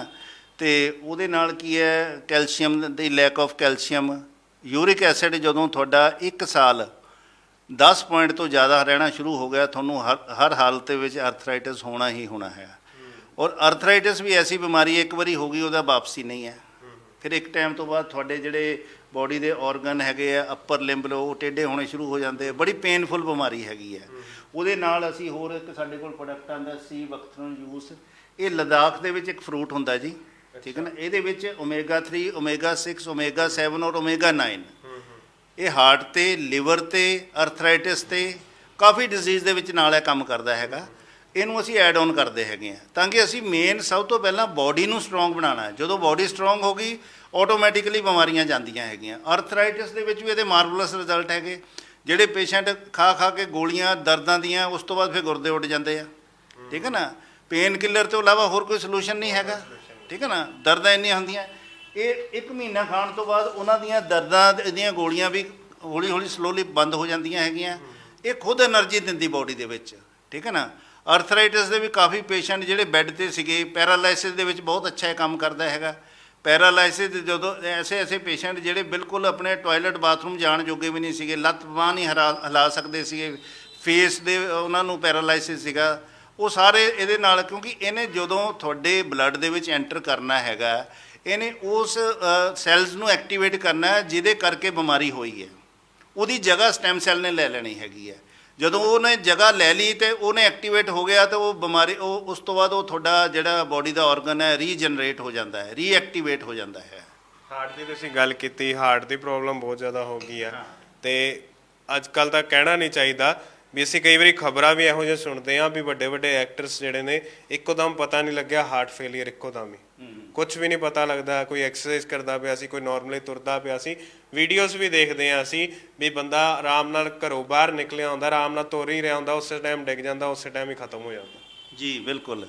ਦੇਖੋ ਉਹਦੇ ਲਈ ਵੀ ਕੀ ਹੈ, ਸਾਡਾ ਡਾਈਟ ਦੇ ਵਜ੍ਹਾ ਨਾਲ ਜਾਂ ਸਾਡੀ ਲੈਕ ਆਫ ਐਕਸਰਸਾਈਜ਼, ਇਹਨਾਂ ਚੀਜ਼ਾਂ ਵਜ੍ਹਾ ਨਾਲ ਸਾਡਾ ਹਾਰਟ ਦੇ ਮਸਲ ਵੀ ਪੂਅਰ ਹੋ ਜਾਂਦੇ ਆ। ਮੈਂ ਤੁਹਾਨੂੰ ਦੱਸਿਆ ਨਾ ਸਾਡੀ ਬੋਡੀ 200 ਤਰ੍ਹਾਂ ਦੇ ਮਸਲ ਹੈ। ਸਟੈਮ ਸੈੱਲ ਜਾ ਕੇ ਉਹਦੇ ਹਾਰਟ ਮਸਲ ਦੀ ਜਗ੍ਹਾ ਲੈ ਲੈਂਦੀ, ਜਿਹੜੇ ਮਸਲ ਪੂਅਰ ਹੈਗੇ ਉਹਨੂੰ ਰੀਐਕਟੀਵੇਟ ਕਰਦੀ ਹੈਗੀ ਹੈ। ਜਿਹੜਾ ਅੰਦਰ ਕੋਲੈਸਟਰੋਲ ਵਗੈਰਾ ਜਮ੍ਹਾਂ ਹੈਗਾ, ਦੇਖੋ ਹਾਰਟ ਅਟੈਕ ਉਦੋਂ ਹੀ ਹੁੰਦਾ ਜਦੋਂ ਤੁਹਾਡੀ ਨਾੜੀਆਂ ਦੇ ਵਿੱਚ ਕੋਲੈਸਟਰੋਲ ਜੰਮ ਗਿਆ। ਇਹਨੇ ਕੋਲੈਸਟਰੋਲ ਨੂੰ ਖਤਮ ਕਰਨਾ ਹੈਗਾ।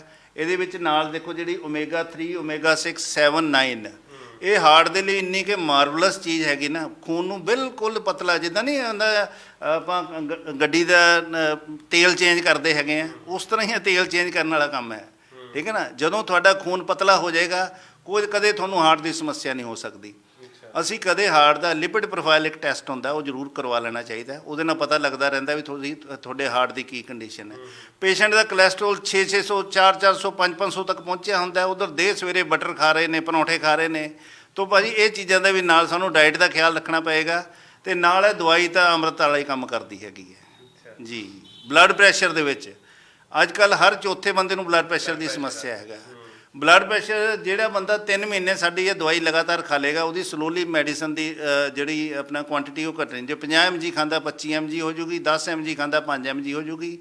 ਤੇ ਸਾਡੇ ਹਿਸਾਬ ਦੇ ਨਾਲ ਅਗਰ ਡਾਈਟ ਖਾਏਗਾ ਤਾਂ ਉਹਦੀ ਉਹ ਗੋਲੀ ਬੰਦ ਵੀ ਹੋ ਸਕਦੀ ਹੈ। ਮਤਲਬ ਤੁਸੀਂ ਕਹਿ ਰਹੇ ਹੋ ਵੀ ਜਿਹੜੀ ਰੈਗੂਲਰ ਉੱਠ ਕੇ ਗੋਲੀ ਖਾਣੀ ਪੈਂਦੀ ਆ ਉਹ ਖਤਮ, ਜੇ ਸਹੀ ਤਰੀਕੇ ਨਾਲ ਖਾਂਦਾ ਤਾਂ ਉਹ ਬੰਦ ਹੋ ਜਾਏਗੀ। ਬਿਲਕੁਲ ਬਿਲਕੁਲ। ਦੇਖੋ ਉਹ ਇਲਾਜ ਥੋੜੀ ਹੈਗਾ ਯਾਰ, ਇੱਕ ਦਿਨ ਦੀ ਇੱਕ ਦਿਨ ਤੁਸੀਂ 20 ਸਾਲ ਦਵਾਈ ਖਾ ਲਈ ਹੈ, 20 ਸਾਲ ਇੱਕ ਦਿਨ ਬਾਅਦ ਉਦੋਂ ਦਵਾਈ ਨਹੀਂ ਖਾਧੀ ਅਗਲੇ ਦਿਨ ਫਿਰ ਵੱਧ ਜਾਣਾ। ਉਹ ਤਾਂ ਆਪਣੀ ਡੇਲੀ ਦੀ ਡੋਜ਼ ਹੈਗੀ ਹੈ, ਠੀਕ ਹੈ ਨਾ। ਪਰ ਇਹਨੇ ਪੱਕਾ ਇਲਾਜ ਕਰਨਾ ਹੈਗਾ। ਇਹ ਜਿਹਨੇ 1 ਸਾਲ ਲਗਾਤਾਰ ਖਾ ਲਈ ਨਾ, ਦੇਖੋ ਕੁਝ ਪੇਸ਼ੈਂਟ ਸਾਡੇ ਕੋਈ ਬਿਮਾਰੀ ਦੇ ਕਰਕੇ ਉਹਨਾਂ ਨੇ ਸ਼ੁਰੂ ਕੀਤਾ ਸੀਗਾ, ਉਹ ਹੁਣ ਕਹਿ ਰਹੇ ਵੀ ਡਾਕਟਰ ਸਾਹਿਬ ਅਸੀਂ ਇਹਨੂੰ ਕੰਟੀਨਿਊ ਕਰ ਸਕਦੇ ਹਾਂ। ਅਸੀਂ ਕਿਹਾ ਕਰੋ, it's a part of diet. ਤੁਹਾਨੂੰ ਜ਼ਿੰਦਗੀ 'ਚ ਕੋਈ ਜਲਦੀ ਬਿਮਾਰੀ ਨਹੀਂ ਲੱਗੇਗੀ, ਠੀਕ ਹੈ ਨਾ। ਪੂਰੀ ਲੰਬੀ ਉਮਰ ਭੋਗ ਕੇ ਜਾਓਗੇ, ਕਿਉਂਕਿ ਆਮ ਤੌਰ 'ਤੇ ਬਿਮਾਰੀਆਂ ਦੇ ਕਰਕੇ ਬਹੁਤ ਛੋਟੀਆਂ ਉਮਰਾਂ ਦੇ ਵਿੱਚ ਹਾਰਟ ਅਟੈਕ ਹੋ ਰਹੇ ਨੇ। 25-25 ਸਾਲ ਦੀ ਉਮਰ ਦੇ ਵਿੱਚ ਕਿਡਨੀ ਫੇਲੀਅਰ ਹੋ ਰਹੇ ਨੇ। 12-12 ਸਾਲ ਦੇ ਬੱਚਿਆਂ ਨੂੰ ਡਾਇਬਟੀਜ਼ ਹੋ ਰਹੀ ਹੈ, ਠੀਕ ਹੈ ਨਾ। ਬਲੱਡ ਪ੍ਰੈਸ਼ਰ, ਹਾਰਟ ਡਿਜ਼ੀਜ਼, ਅੱਜ ਕੱਲ੍ਹ ਹਾਰਟ ਅਟੈਕ ਦੀਆਂ ਹੁਣ ਸਰਦੀਆਂ ਆ ਗਈਆਂ, ਹਾਰਟ ਅਟੈਕ ਦੇ ਕੇਸਿਸ ਬਹੁਤ ਜ਼ਿਆਦਾ ਇਨਕਰੀਜ਼ ਹੋ ਜਾਂਦੇ ਹਨ, ਠੀਕ ਹੈ ਨਾ। ਸੋ ਇਹਦੇ ਲਈ ਸਭ ਤੋਂ ਪਹਿਲਾਂ ਆਪਣੇ ਆਪ ਨੂੰ ਪ੍ਰੋਟੈਕਟ ਕਰੋ। ਬਿਮਾਰੀ ਤੋਂ ਪਹਿਲਾਂ ਇਲਾਜ ਕਰੋ, ਬਿਮਾਰੀ ਤੋਂ ਬਾਅਦ ਕਈ ਵਾਰੀ ਸਾਨੂੰ ਟਾਈਮ ਨਹੀਂ ਲੱਗਦਾ। ਇਹ ਬਿਮਾਰੀ ਤੋਂ ਪਹਿਲਾਂ ਦੇ ਇਲਾਜ ਹੈ। ਇਹ ਤੁਸੀਂ ਖਾਂਦੇ ਰਹੋਗੇ, ਤੁਹਾਡੇ ਸਰੀਰ ਦੇ ਵਿੱਚ ਕੋਈ ਸਮੱਸਿਆ ਨਹੀਂ ਆਏਗੀ। ਤੁਹਾਡਾ ਸਰੀਰ ਸਟਰੋਂਗ ਹੈ, ਤੁਹਾਡਾ ਮਨ ਪ੍ਰਸੰਨ ਰਹੇਗਾ। ਤੁਹਾਡੀ ਜੇਬ 'ਚ ਪੈਸਾ ਹੈ ਨਹੀਂ ਹੈ, ਤੁਸੀਂ ਬਹੁਤ ਖੁਸ਼ ਮਹਿਸੂਸ ਕਰਾਂਗੇ। ਉਧਰ ਤੁਸੀਂ ਬਿਮਾਰ ਹੋ, ਅੰਦਰ 2 ਕਰੋੜ ਰੁਪਈਆ ਪਿਆ, ਉਹ ਤੁਹਾਨੂੰ ਚੰਗਾ ਨਹੀਂ ਲੱਗਣਾ ਵੀ ਨਹੀਂ ਯਾਰ ਪੈਸੇ ਦਾ ਮੈਂ ਕੀ ਕਰਨਾ, ਮੇਰਾ ਸਰੀਰ ਹੀ ਠੀਕ ਨਹੀਂ ਹੈਗਾ। ਸੋ ਸਭ ਤੋਂ ਪਹਿਲਾ ਸੁੱਖ ਨਿਰੋਗੀ ਕਾਇਆ, ਸਰੀਰ ਠੀਕ ਹੋਣਾ ਚਾਹੀਦਾ ਜੀ। ਮਤਲਬ ਹਰ ਵੇਲੇ ਅਸੀਂ ਇਹ ਧਿਆਨ ਦਿੰਦੇ ਰਹਿੰਦੇ ਆ ਵੀ ਪੈਸੇ ਕਮਾ ਲਈਏ, ਇਹ ਕੰਮ ਕਰ ਲਈਏ, ਉਹ ਕੰਮ ਕਰ ਲਈਏ, ਪਰ ਐਂਡ ਆਫ ਦਾ ਡੇ ਸਾਡਾ ਸਰੀਰ ਹੀ ਨਾਲ ਰਹਿਣਾ। ਜੇ ਸਰੀਰ ਨਾ ਸਹੀ ਹੋਇਆ ਤਾਂ ਉਹ ਪੈਸਾ ਕਮਾਇਆ ਉਹ ਕਬੜਾਂ ਦੇ ਵਿੱਚ ਹੀ ਰਹਿ ਜਾਣਾ, ਮਤਲਬ ਅਲਮਾਰੀਆਂ ਦੇ ਵਿੱਚ ਹੀ ਰਹਿ ਜਾਣਾ। ਬਿਲਕੁਲ ਜੀ। ਦੇਖੋ ਮੈਂ ਤਾਂ ਤੁਹਾਡੇ ਚੈਨਲ ਦੇ ਮਾਧਿਅਮ ਦੇ ਨਾਲ ਹਰੇਕ ਦਰਸ਼ਕ ਨੂੰ ਕਹਿਣਾ ਚਾਹੁੰਦਾ, ਜਿਹੜਾ ਪੇਸ਼ੈਂਟਸ ਡਾਇਬਟੀਜ਼ ਦੇ ਹੈ, ਬਲੱਡ ਪ੍ਰੈਸ਼ਰ ਦੇ, ਥਾਇਰਾਇਡ ਦੇ, ਹਾਰਟ ਦੇ, ਕਿਉਂਕਿ ਇਹ ਬਿਮਾਰੀਆਂ ਤਾਂ ਤਕਰੀਬਨ ਚੱਲਦੀਆਂ, ਉਹਨਾਂ ਨੂੰ ਇਹਦੇ ਨਾਲ ਇਹਦਾ ਸੇਵਨ ਜ਼ਰੂਰ ਕਰਨਾ ਚਾਹੀਦਾ। ਕਿਉਂਕਿ ਜਿਹੜੀਆਂ ਉਹ ਬਿਮਾਰੀਆਂ ਦੇ ਨਾਲ ਤੁਹਾਨੂੰ ਨੁਕਸਾਨ ਹੋਣੇ ਆ, ਉਹਨੂੰ ਸਿਰਫ ਇੱਕ ਸਟੈਮ ਸੈੱਲ ਹੀ ਸੇਵ ਕਰ ਸਕਦਾ ਹੈ। ਹੋਰ ਕੋਈ ਦੁਨੀਆ ਦੇ ਵਿੱਚ ਤਾਕਤ ਨਹੀਂ ਹੈਗੀ। ਕਿਉਂਕਿ ਤੁਸੀਂ ਦਵਾਈਆਂ ਖਾਈ ਜਾਣੀਆਂ, ਡੇ ਬਾਈ ਡੇ ਤੁਹਾਡੀ ਦਵਾਈਆਂ ਦੀ ਮਾਤਰਾ ਵਧੀ ਜਾਣੀ ਹੈ। 25 mg ਖਾਂਦੇ ਹੋ, ਇੱਕ ਟਾਈਮ ਤੋਂ ਬਾਅਦ 50 mg ਹੋ ਜਾਣੀ ਹੈ।